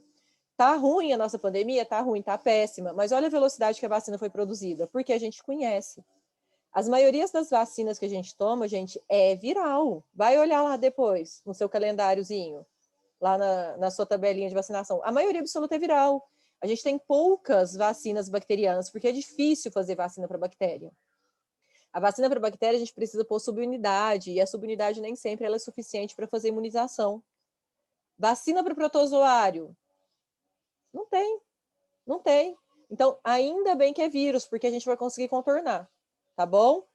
E a bactéria, que vai ser a nossa popstar, vai ser o que vai matar a gente, tá? Ela vai ser o Thanos do milênio. Não vai achando que é Covid, não. Quem vai fazer assim, matar metade da população, vai ser as bactérias, por causa da resistência a antibiótico.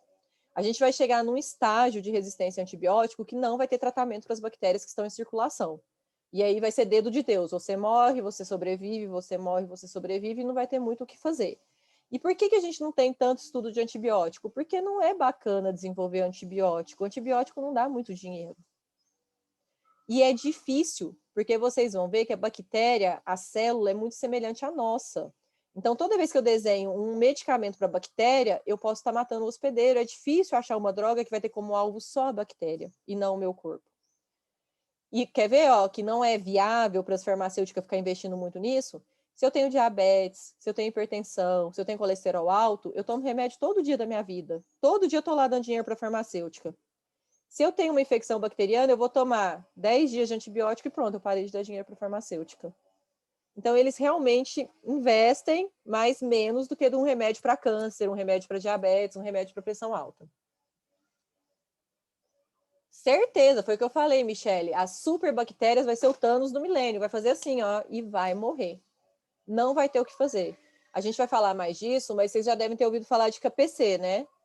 E tem até uma KPC, que é a Klebsiella pneumoniae, em São Paulo, que ela foi descoberta, o genoma dela foi descrito lá no Hospital São Paulo, que é onde a gente fez lá nosso mestrado e doutorado, eu e o professor Giovanni. Essa bactéria, gente, chega uma hora que é multi-antibiótico, você faz, né, um coquetel de antibiótico para tentar fazer aquela pessoa não morrer.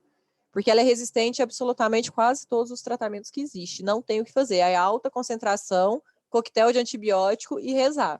Senão já pode começar a chorar pelo paciente que não tem muito saída. Água benta, reza, né? Aí nessa hora a gente acredita em Deus, a gente acredita em Alá, a gente acredita em tudo, né, professor? E tá lá, viu? Essa KPC tá super bem descrita lá na Unifesp, no departamento de microbiologia. Bom, então vocês entenderam por que a gente vai estudar muito, então, bactéria? Bactéria mata mais, bactéria é mais difícil da gente conseguir controlar, bactéria tem umas doenças que a gente não consegue tratar. Tá tão sério, que a gente já tem agora gonorreia multiresistente. E eu não sei se vocês sabem, gonorreia está sendo transmitida pelo beijo. Então, gente, ninguém achou a boca no lixo, hein? Ainda bem que não vai ter carnaval agora. E não é coisa de país pobre, não. Na Europa já morreu gente de gonorreia multiresistente, que foi tratado e o antibiótico não fez efeito. Infecções orais aumentaram nos últimos 10 anos. Muito, professor. Sífilis também está sendo descrito transmissão oral. Tá? Então, cuidado onde você põe a boquinha. Fungo é super difícil de tratar, Valéria. Normalmente os tratamentos são bem mais longos e a gente tem poucos antimicóticos no mercado. Muitas vezes é tratado com o antibacteriano, né? O antibiótico em comum. E são tratamentos longos. Quem já teve micose em unha sabe que demora meses para conseguir acabar com uma micose em unha. Não é simples. Ainda bem que ela não traz tanta consequência para a saúde. Descobrir o Candida aureus, a gente vai falar dele depois, que ele já está resistente aos antimicóticos. Bom, mas voltando para a nossa bactéria, então, é que resistência a antibiótica é o que vocês mais gostam. Na hora que começa a falar, todo mundo aparece. O que é uma bactéria? Se eu te perguntar, o que é uma bactéria? O que você vai falar para mim? Eu vou pular na prova. Descreva uma bactéria. E aí? É um ser procarionte, gostei. Tem algum outro ser que é procarionte além da bactéria, gente? Não, tá? Só as bactérias. Unicelular, perfeito, Henrique. Então, ele é procarionte, ele é unicelular. O que é um ser procarionte? Descreve para mim.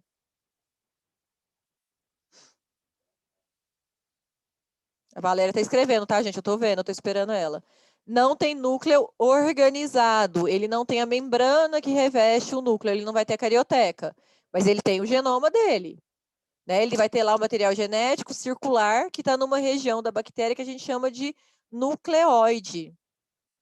E o material genético das bactérias, eles não possuem estona para fazer o dobramento em cromossomo. Então, a gente não tem aquele dobramento por estona. Não produz o próprio alimento, são heterotróficos. Então, eles vão obter esse alimento do lado externo. E algumas vezes a gente vai ser a fonte nutricional, tá certo?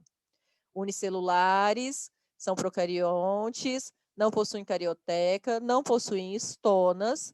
E como procariontes, gente, eles também não possuem nenhuma organela recoberta por membrana. Então, eles não têm mitocôndria, não têm retículo, não tem complexo de Golgi, não tem nada disso que tem membrana. Então, ele não possui organelas membranosas, que tem membrana revestindo. Que organela que eles vão ter? Apenas o ribossomo. É a única organela que a gente tem descrito para as bactérias. O Henrique colocou que eles se reproduzem por divisão binária, tá correto também. Uma bactéria vira duas, sempre de forma assexuada, tá? Então, eu tenho uma bactéria mãe que vai virar duas bactériazinhas filho. Então, a gente vai ter como organela, voltando, apenas os ribossomos. Aí, as pessoas me perguntam muito assim, professor, eu li num lugar que bactéria tem endossoma, uma organela que chama endossoma. E você está me falando que ele não tem outra organela além do ribossomos? Vamos lá. Se vocês pegarem o Tortora para estudar essa parte de caracterização de bactéria, não vai existir lá no livro teórico que a gente usa como referência essa organela, tá bom? Não existe. Alguns artigos científicos apresentam essa organela endossoma? Sim. No Tortora, que é o nosso livro de referência, né, que é a matéria que já foi lá batido o martelo que aquilo ali é real, fala que o endossoma é um artefato que acontece in vitro de invaginação da membrana plasmática da bactéria.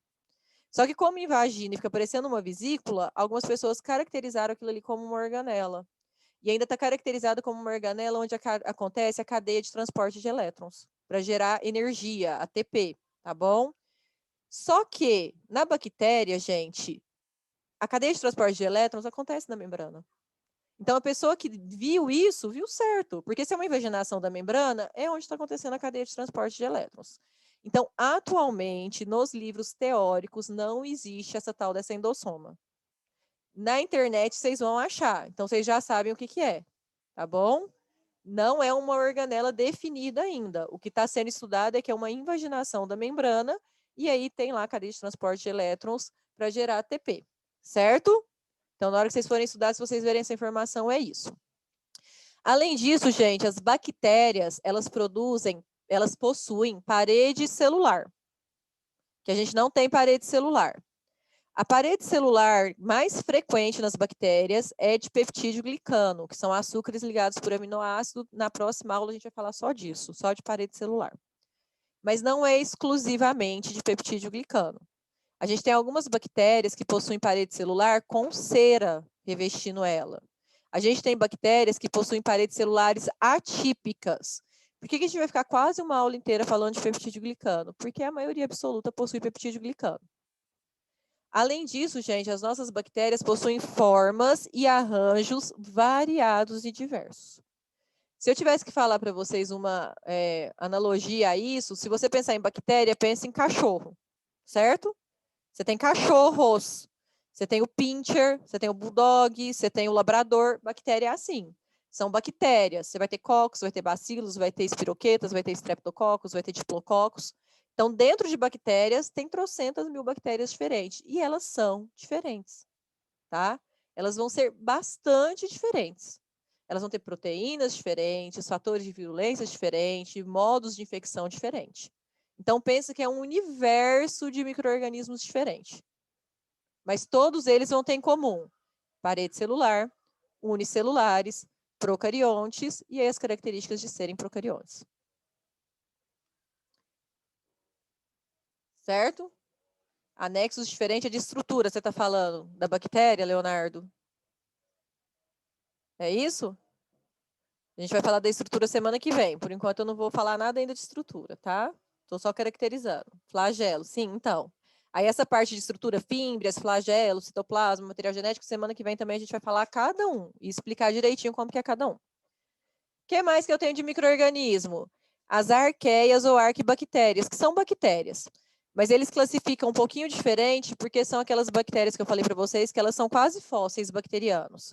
E elas são classificadas como extremófilos. Essas bactérias, gente, são aquelas bactérias que estão nos lugares que você acha que não tem vida e elas estão lá. Exemplo, dentro de vulcão, em alta temperatura, tem bactéria lá. É um extremófilo, é uma arquibactéria. No fundo do oceano, lá onde não tem luz mais, tem bactéria. No deserto salgado, tem bactéria. Nessa foto aí, vocês estão vendo o Yellowstone, que é uma fonte sulfurosa, tem bactéria. Essas bactérias podem causar doenças nos seres humanos? Não. Se ela precisa de uma fonte sulfurosa para sobreviver, eu não ofereço isso para ela. Então, ela não causa doenças em seres humanos. Por isso que vocês não ouvem falar tanto delas. Certo? Mas elas são importantes? São. A bactéria que vive lá no Yellowstone, ela é fonte de DNA polimerase para experimento. Então, tem muita gente que pega lá a DNA polimerase dessas bactérias para fazer kit comercial com essa DNA polimerase. Tá bom? Então, muita gente estuda extremófilos para purificar enzima, para purificar proteína e fazer aplicação comercial dessas enzimas e proteínas. Mas como patógenos, não. Elas não vão funcionar como patógenos. Não tem como. A gente não oferece condições para ela crescer na gente. Certo? Tudo bem? E aí também são procariotos, porque são bactérias. Acabou, gente, os procariotos. Todos os outros micro-organismos agora são eucariotos. Então, fungo, protozoário e agente vai ser eucarioto. Alguém tem dificuldade para lembrar o que é um procarioto e um eucarioto, ou todo mundo já assimilou bem isso? Tranquilo? Sempre que você pensar em eucarioto, pense em você. Você tem carioteca, tem núcleo definido, eucarioto, eu. Então, tudo que for igual a eu, eucarioto, que tiver o núcleo definido, tá? Parece bobeira, mas eu tinha um pouquinho de dificuldade de lembrar. E aí, depois que eu peguei esse macetinho, facilitou um pouco de eu não trocar mais o que era um procarioto com eucarioto. Os fungos vão ser eucariotos. Ele é a exceção aqui dos micro-organismos que pode se apresentar de forma multicelular. Então, eu tenho ele uni e multicelular, sendo que, né, as patologias são causadas pelos unicelulares. Vai ter um parêntese aí mais para frente na hora que a gente for estudar. As leveduras, que são os principais agentes etiológicos das doenças fúngicas. Fungo, gente, multicelular, são as hifas e são normalmente os bolores. Sabe esse bolor que você vê aí na sua casa? É fungo. Então, na hora que você for lá tomar banho e ver um pontinho preto, é um fungo. Sabe aquele tomate que ficou lá na geladeira e criou uma casquinha branca? É fungo também, tá bom? Esses fungos são patogênicos? Não. Esses fungos, eles são saprofíticos. E é onde que eles gostam de ficar. Eles gostam de ficar no meio ambiente. Quando uma árvore morre, o fungo que vai lá e decompõe ela. Ele que consome esse material orgânico. Então, a função, né, a principal função do fungo é ser saprofítico, é ser decompositor. Eles estão na natureza para isso. E quando ele causa uma patologia, são alguns fungos muito específicos que têm dimorfismo, que consegue sair do meio ambiente e lá no seu organismo virar uma levedura de causar uma patologia. Alguns multicelulares bolores conseguem causar algumas infecções superficiais, tá? De pele, de cabelo. Mas essas micoses que a gente fala que são sistêmicas, que são mais graves, é fungo que vai fazer dimorfismo. A gente vai ter que ter a levedura lá dentro do seu organismo para causar patologia. Como eles são mais complexos do que as bactérias, eles conseguem se reproduzir também de forma sexuada. Então, eu vou ter aqui, ó, uma célulazinha haploide com outra célulazinha haploide fungindo, fazendo um novo fungo. Então, ele reproduz de forma assexuada, que é com liberação de esporos e conídeos, ou de forma sexuada na natureza. Não é exclusivamente assexuada.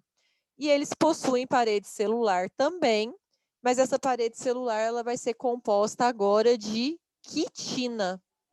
Não é mais de peptídeo glicano. Então, eu tenho uma parede celular um pouquinho diferente. O outro micro-organismo que a gente não estuda aqui, a gente vai estudar lá na parasitologia, são os protozoários. São unicelulares, são eucariotos, eles apresentam movimentação, que pode ser por emissão de pseudópodes, por cílios ou por flagelo, e a gente vê muito protozoário de vida livre e alguns poucos são parasitas. Protozoário de vida livre, gente, a ameba, a amebinha que está na água lá é um protozoário de vida livre. Se eu ingerir ela, ela não é patogênica, ela não vai me causar mal, tá bom? Ela vai morrer no meu estômago lá no pH ácido. Acabou, morreu. Não tenho mais uma infecção por causa dessa ameba. Essa foto aí, vocês conseguem identificar o que é isso? Essa imagem que está aparecendo para vocês? Não? Alguém consegue? Essa com certeza foi a imagem que eu mais usei na minha vida. Essa imagem aí, gente, é do protozoário agente etiológico da malária. O que vocês estão vendo aí? Hemácias. Estão vendo essas bolinhas vermelhas? Tudo hemácia. Tá vendo esse aí que está rompendo e saindo umas bolinhas amarelas? Vocês são merozoítos de plasmódium, que estão saindo para a corrente sanguínea após o ciclo deles, de vida. Por que eu falei que essa foi a imagem que eu mais usei na minha vida? Ela é linda, não é? Depois que vocês entendem o que está acontecendo aí, não é lindo? Olha que lindas hemácias, a célula rompendo, os merozoítos. Porque na minha apresentação eu não falei que durante 9 anos eu trabalhei com esse bicho aí, ó, com esse protozoário, essa tal dessa malária. Bicho ranço. Vocês vão entender o semestre que vem lá na parasitologia clínica. Ele tem o ciclo de vida, com certeza, mais complexo de todos que vocês vão estudar. Porque ele tem um ciclo no mosquito, ele tem um ciclo no fígado, ele tem um ciclo no sangue, é ranço. 9 anos brincando com esse bichinho. E eles, então, né, os protozoários em gerais, como eu acabei de falar, vão também ter reprodução do tipo assexuada e sexuada. Certo? A gente vai estudar protozoário aqui? Não. Semestre que vem, parasitologia clínica. Só amor. É lindo, não é, gente? A malária é lindo, mas eu não vejo a hora de ter vacina para esse bicho.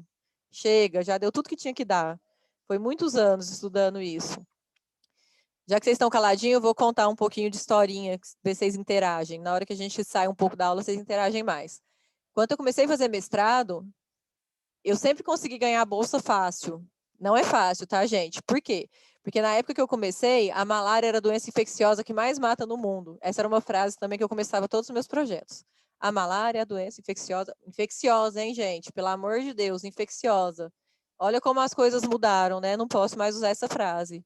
A tuberculose já passou na frente, o Covid provavelmente agora está na frente como doença infecciosa que mais mata no mundo. Ciências é demais, né? Muito mutável. E por último, a gente vai ter as nossas algas microscópicas, que eu já falei que a gente vai deixar isso aqui para os biólogos.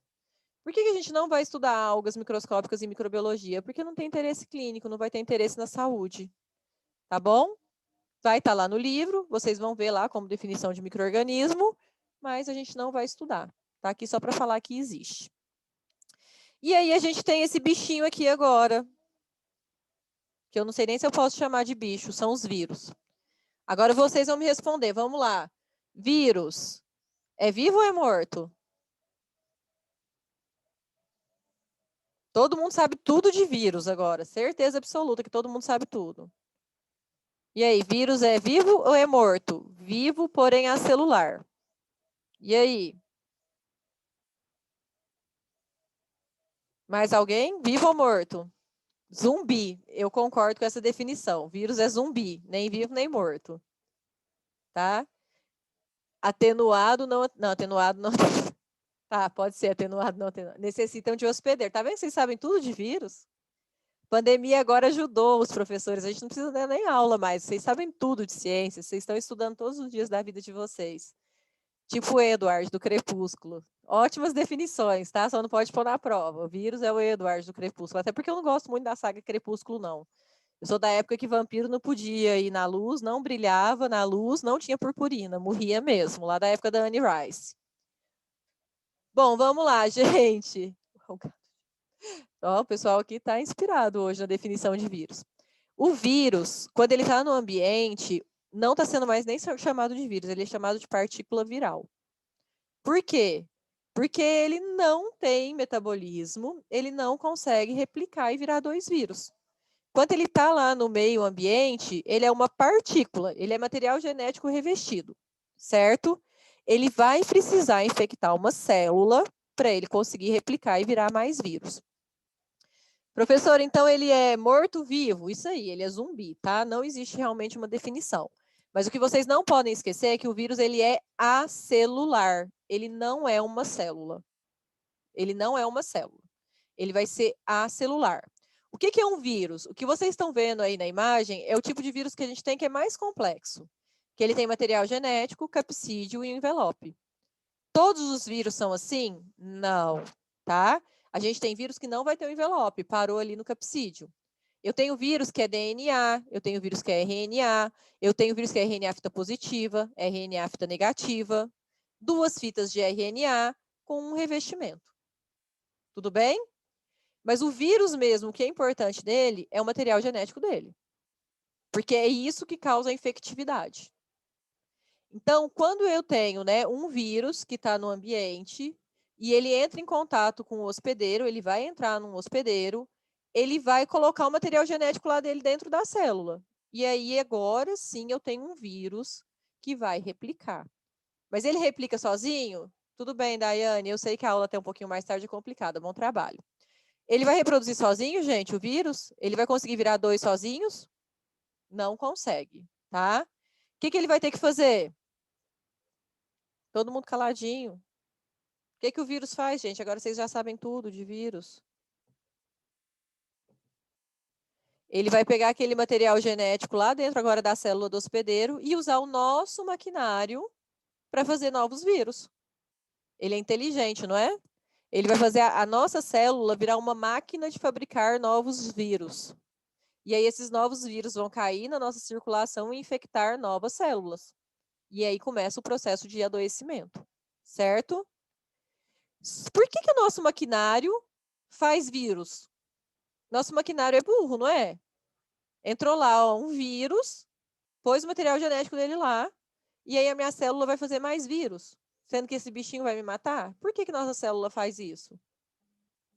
Vocês já sabem a resposta, precisa só pensar um pouquinho. O DNA viral domina. Mais ou menos. Por que minha célula não fala assim, ó, vírus, sai fora. Não te quero aqui, vaza, não vou fazer mais. Camufla. É quase isso. A Michelle escreveu que o vírus se camufla no nosso código. Ele recebe comando de produção. O professor Giovanni até pode falar com mais propriedade do que eu dessa parte. Mas quando a gente pensa em material genético, né, RNA, DNA, os nossos nucleotídeos são iguais em todos os organismos, não é isso? O código genético não é universal? Não é assim que vocês aprendem? O código genético ele é universal. Então, na planta, na bactéria, no ser humano, no mamute, no elefante que está vivo, todo mundo tem as mesmas bases nitrogenadas, não é? Não é todo mundo AC, TG, não é isso? Independente de qual complexidade tem esse organismo? Então, quanto o material genético do vírus está lá dentro da minha célula não consegue discriminar. Ah, isso daqui é viral, vou jogar fora. Não, isso aqui é viral, não vou produzir. Então, a partir do momento que esse material genético está lá dentro, o meu organismo vai entender que é o meu material genético e vai duplicar, vai transcrever e vai traduzir. Vamos supor, ó, tô lá, tô fazendo a duplicação do DNA, do meu DNA. Está inserido um pedacinho do vírus ali dentro, ó, está inserindo o código genético do vírus ali dentro. A minha DNA polimerase vai chegar lá e vai falar assim, opa, parei aqui é vírus, não vou duplicar mais. Não, ela vai ler aquilo ali como a próxima base nitrogenada a ser duplicada. E vai duplicar. Eu vou fazer transcrição do material viral, não vou? Por quê? Porque tá lá, gente, os nucleotídeos a minha enzima vai entender que é para transcrever e vai fazer a transcrição do RNA mensageiro. E isso vai para o meu citoplasma, o meu ribossomo vai receber um RNA mensageiro e vai produzir a proteína. E na hora que ele começar a produzir essas proteínas e o material genético já foi duplicado, o vírus monta no meu citoplasma e vira um novo vírus. Ele é um impostor. Vocês ficam jogando Among Us, né? Ele é um impostor do Among Us. Exatamente, muda a sequência, mas o meu maquinário não consegue entender que aquela sequência nova não me pertence. Então, ele vai fazer todo o processo de duplicação, de transcrição e de tradução. Agora, já que vocês estão tão, né, o vírus é impostor, o vírus, desculpa o que eu vou falar agora, hein? É tão FDP, que ele entra no seu organismo, coloca o material genético dele lá para você fazer novos vírus, e ele ainda utiliza os seus aminoácidos, ele utiliza os seus nucleotídeos, ele utiliza a sua energia, o seu ATP que gerou para fazer essa síntese de proteína, para te deixar doente. E ainda fica lá quietinho na sua célula, dependendo do vírus, por anos. A sua célula vira uma fábrica de produção para ele. Ele te domina. E para vocês já ficarem com mais raiva ainda dos vírus, ele é tão danado esse bicho que o vírus envelopado, o envelope dele é a nossa membrana na hora que ele sai da célula. Ele ainda leva a nossa membrana plasmática com ele, certo? Ele fala assim, já dei uma detonada aqui dentro, agora eu vou embora, mas eu não vou assim de mão banana, vou lembrar a membrana comigo. Já gastou seu aminoácido, já gastou sua proteína, já gastou seu ATP e agora vai levar a membrana com você. E por que eu cheguei aqui na história da membrana? Porque isso vai ser bem importante, tá? Vamos ao Covid aí. Por que a gente está usando máscara? Por que vocês estão usando máscara? Para combinar com a roupa? Para ficar fashion? Aí as meninas põem máscara de tricô. Gente, nem máscara de tecido não é boa, hein? Máscara de tricô piorou. Não serve para nada. Joga tudo fora. Para evitar a contaminação por aerosol. Perfeito, Michele. Mas por que a gente fala que o coronavírus ele é transmitido por aerosol? Porque ele é um vírus envelopado. E se ele é um vírus envelopado, ele tem uma membrana plasmática que é nossa, né? Semelhante à nossa, uma bicamada lipídica. E ele só sobrevive em secreções. Então, por isso que a gente precisa usar máscara. Porque na hora que a secreção, né, você espirra e emite aerosol, o vírus vai estar lá nessa secreção. Essa secreção caiu aqui no meu computador. Por quanto tempo que isso é viável? Pelo tempo em que tiver úmido ainda, porque ele não vai resistir a ressecamento.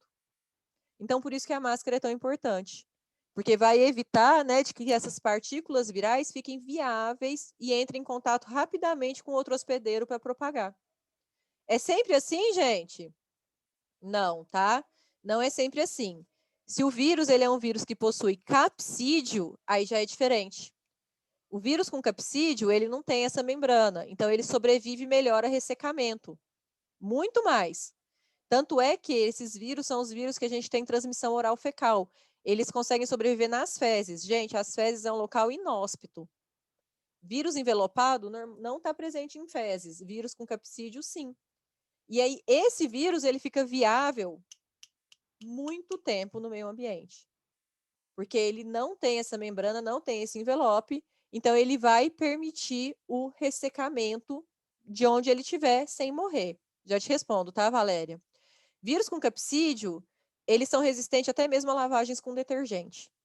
Então, tem um caso clínico no livro que é sobre uma contaminação viral de vírus, rotavírus, causando diarreia numa creche. E aí começou as crianças terem diarreia, suspenderam as aulas, limparam toda a escola, trouxeram as crianças de volta. Voltou a ter surto de diarreia, porque era um vírus capsídio. E esse vírus, ele não morre nem mesmo com detergente, então ele é resistente. O capsídio transforma ele num vírus mais resistente. Mas tirando essas características, gente, o que é importante do vírus é o material genético que vai estar lá dentro. A Valéria perguntou, por isso que quando troca a máscara tem que trocar. Tem que trocar, tá bom? A máscara úmida, se alguém já pôr a mão ali, já está entrando em contato com a secreção. Quer ver como que vai ficar mais fácil agora vocês entenderem de doenças virais, apesar que a aula ainda não é sobre isso hoje? Vamos lá, ó, quer ver? HIV. O HIV ele é transmitido pelo sangue e pelo sêmen, não é? Como que é o revestimento do HIV? Envelope ou capsídeo? É no sangue e no sêmen, e no leite materno. Envelope? Envelope. Rotavírus, causa diarreia, transmissão oral fecal, já falei. Como é que é o revestimento dele? Capsídeo? Hepatite A, transmissão oral e fecal, como é que é o revestimento dele? Capsídeo? Hepatite B, transmissão sexual, principalmente. Envelope, tá bom? Olha como vocês já ficaram mais espertos, ó, já ficaram mais inteligentes hoje. Na hora que alguém falar assim, nossa, estou com hepatite B, você fala, nossa, é um vírus envelopado, pega por secreção. Viu? Não é fácil? A gente fica vendo essas coisas aí na mídia, fica parecendo que é tão difícil, mas na verdade é super simples. O Henrique respondeu assim, ó, os dois. Todo vírus que tem envelope, Henrique, tem capsídeo, tá bom? O envelope é a membraninha que ele roubou na saída. E o vírus que tem capsídeo é só capsídeo. Só que qual que é a diferença? Vocês estão vendo aí na imagem que eu tenho algumas glicoproteínas que estão inseridas no envelope do vírus? Essas glicoproteínas aí, elas são sintetizadas a partir da informação que está no material genético do vírus. Isso não vem da gente. Então, essas são proteínas que a informação veio do material genético do vírus. E são isso aí, ó, são essas proteínas, essas espículas que vocês estão vendo aí, que permite que essa célula infecte uma célula hospedeira. Então, o reconhecimento da célula hospedeira com o vírus é essas glicoproteínas que estão no envelope. Então, por isso que quando um vírus que tem envelope rompe, ele perde a infectividade dele. Porque essa membrana sendo destruída, ele vai perder essas glicoproteínas, ele não consegue mais infectar, tá bom? Então, vai ter os dois nos vírus de envelope? Sim. Mas quando ressecar e a membrana romper, ele vai perder a infectividade. Tudo bem, gente? Sim? Fechou? Era para eu estar parando a aula aqui, mas vocês estão tão caladinhos que eu vou continuar, ainda falta um pouquinho. Vou parar, ó, vou falar só disso daqui agora, rapidinho. Vocês foram muito bem apresentados para os micro-organismos? Sim? Conheceram todos eles? Querem perguntar alguma coisa sobre algum? O sim é que foi bem apresentado, né? Eu falei antes. A partir de agora, a gente vai falar só de bactéria. Combinado? Até o final do semestre, não. Um período. Então, a partir de agora, vocês já foram apresentados a todos, a gente vai falar só de bactéria. E para começar a falar de bactéria, eu vou apresentar para vocês uma bactéria. Prazer, bactéria. Tá vendo aí? Então, na próxima aula, gente, o que eu vou fazer com vocês? Eu vou definir todas essas estruturas das bactérias e vou falar das importâncias de cada estrutura. Mas vamos começar aqui a entender direitinho o que é uma bactéria. Aqui no azulzinho, eu tenho o meu material genético, certo? Então, depois eu vou dar isso daqui para vocês, vocês vão preencher. Esse azul mais claro aqui é o meu citoplasma. As bolinhas laranja é o ribossomo. Esses pelinhos que vocês estão vendo aqui, ó, são as fímbrias ou os pilis. Eu tenho o flagelo e não é obrigatório a presença do flagelo, tá bom? A gente tem algumas bactérias que são ditas atríquias, que são bactérias aflageladas, que não possuem flagelos. E esse azul que está aqui circular, ele é um material genético extracromossômico que chama plasmídio. Que agora, como vocês já tiveram biologia molecular, vocês sabem muito bem sobre plasmídio. Né? Antes, a micro era antes, eu falava de plasmídio, o pessoal ficava enlouquecido. Agora vocês já sabem. Então, é aqui ó, um material genético extracromossômico, que é o plasmídio. E a bactéria, diferente de nós, seres humanos, possuem 3 revestimentos. 2 ou 3, na verdade. Vai depender do tipo de bactéria. Lembra que eu falei que tem o cachorro e as espécies de cachorro? Então, a gente tem bactéria com 2 e bactéria com 3 revestimentos. O primeiro revestimento aqui de dentro para fora é a membrana citoplasmática. O amarelinho aqui, ó, é a parede celular, que na maioria das bactérias ela é de peptídeo glicano. E aqui a gente tem a membrana externa, que também, em alguns lugares, ela é definida como glicocálix pela constituição dela, que é diferente da membrana plasmática. Certo? Então, isso daqui é uma bactéria. E essa bactéria que vocês estão vendo aqui, ela é em formato de bastonete. O verde eu falei azul, né? É que eu tô vendo azul, mas pode ser verde. Gente, cor é tão subjetivo, né? Essa aqui, então, é uma bactéria, um bastonete gram-negativo, porque tem as 3 camadas. Por que eu já estou falando esses termos sem ter explicado com detalhe? Para vocês já irem se acostumando. Então, é isso aqui mesmo, tá, Valéria? Esse verde com os pelinhos é a nossa membrana citoplasmática. Essa bactéria tem algumas estruturas que são bem diferentes de nós, seres humanos. O que é mais diferente aqui? Tem flagelo, porque no ser humano a única célula flagelada é o espermatozoide masculino. Tem parede celular, tem membrana externa que a gente não tem, e ela possui pílis. Mas quando a gente for falar de material genético, de metabolismo, de citoplasma, de membrana plasmática, vocês vão ver que é muito semelhante a gente. Tanto é que a Escherichia coli, gente, ela foi modelo de estudo para a maioria das coisas que a gente conhece hoje. Então, quando foi descrito lá pela primeira vez, né, o metabolismo da glicose, foi estudado primeiro no Escherichia coli. Quando foi descrito, sei lá, deixa eu pensar outra coisa, a técnica do DNA recombinante, foi primeiro descrito numa bactéria. Porque são organismos muito simples. Tanto é que lá em citologia ou na vida, vocês já ouviram falar da endossimbiose, né? Que eles acreditam que as bactérias foram absorvidas por células eucarióticas e é a mitocôndria que a gente tem hoje. Pela simplicidade que essa célula tem. Mas nem por isso ela deixa de ser importante. Tudo bem, pessoal? Dúvidas? Vocês ficaram tão caladinhos, eu não vou começar a aula da semana que vem. Então, eu vou abrir agora para dúvidas, perguntas de qualquer coisa. E aí a gente se vê novamente na semana que vem para quem precisar ir, que eu já vi que teve bastante gente que precisou sair por causa do trabalho. Alguém quer perguntar alguma coisa? Não? Essa turma é bem quietinha. Ou é só comigo? O professor Giovanni tá aí, por aí ainda? Essa turminha é boa, eles são bastante participativos. Eles estão quietinhos, né? Ou é a primeira aula, será? Na primeira aula, daqui a pouco Ah, eles... gostei, a explicação está bem clara. Obrigada, Aline. Bom, gente, o Teams, eu acredito que vocês vão ser colocados na sala, o TI que gerou a sala. Já está lá, depois vocês dão uma olhadinha, tá bom? Vou colocar a aula para vocês hoje.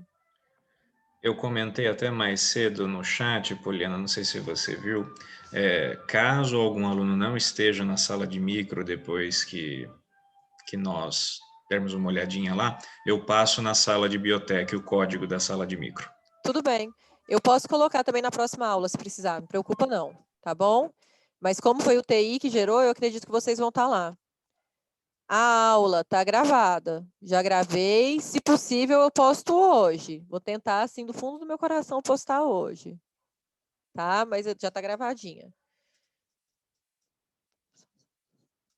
Até 12h30, minhas aulas irão. Vou tentar não prolongar, para vocês poderem sair no horário. Os slides eu também vou postar, não preocupa não. Posso postar até os slides do curso inteiro de uma vez. Que aí já fica para vocês irem vendo a matéria da próxima aula antes. Não preocupa, não. Mais alguma coisa, pessoal? Precisou falar comigo, gente? Pode mandar lá no Teams, tá? Tenham toda a liberdade do mundo para mandar no Teams. Eu respondo vocês assim que possível. Assim que eu ver, eu respondo. Muito obrigada, então. Boa aula para vocês amanhã. Até semana que vem. A gente se vê, viu? Foi um prazer. Tchau, tchau. Eu vou ficar aqui. Se alguém ainda quiser perguntar alguma coisa, pode perguntar. Mas como tem gente precisando sair, tchau, tchau, gente. Brigadão, viu, pela paciência.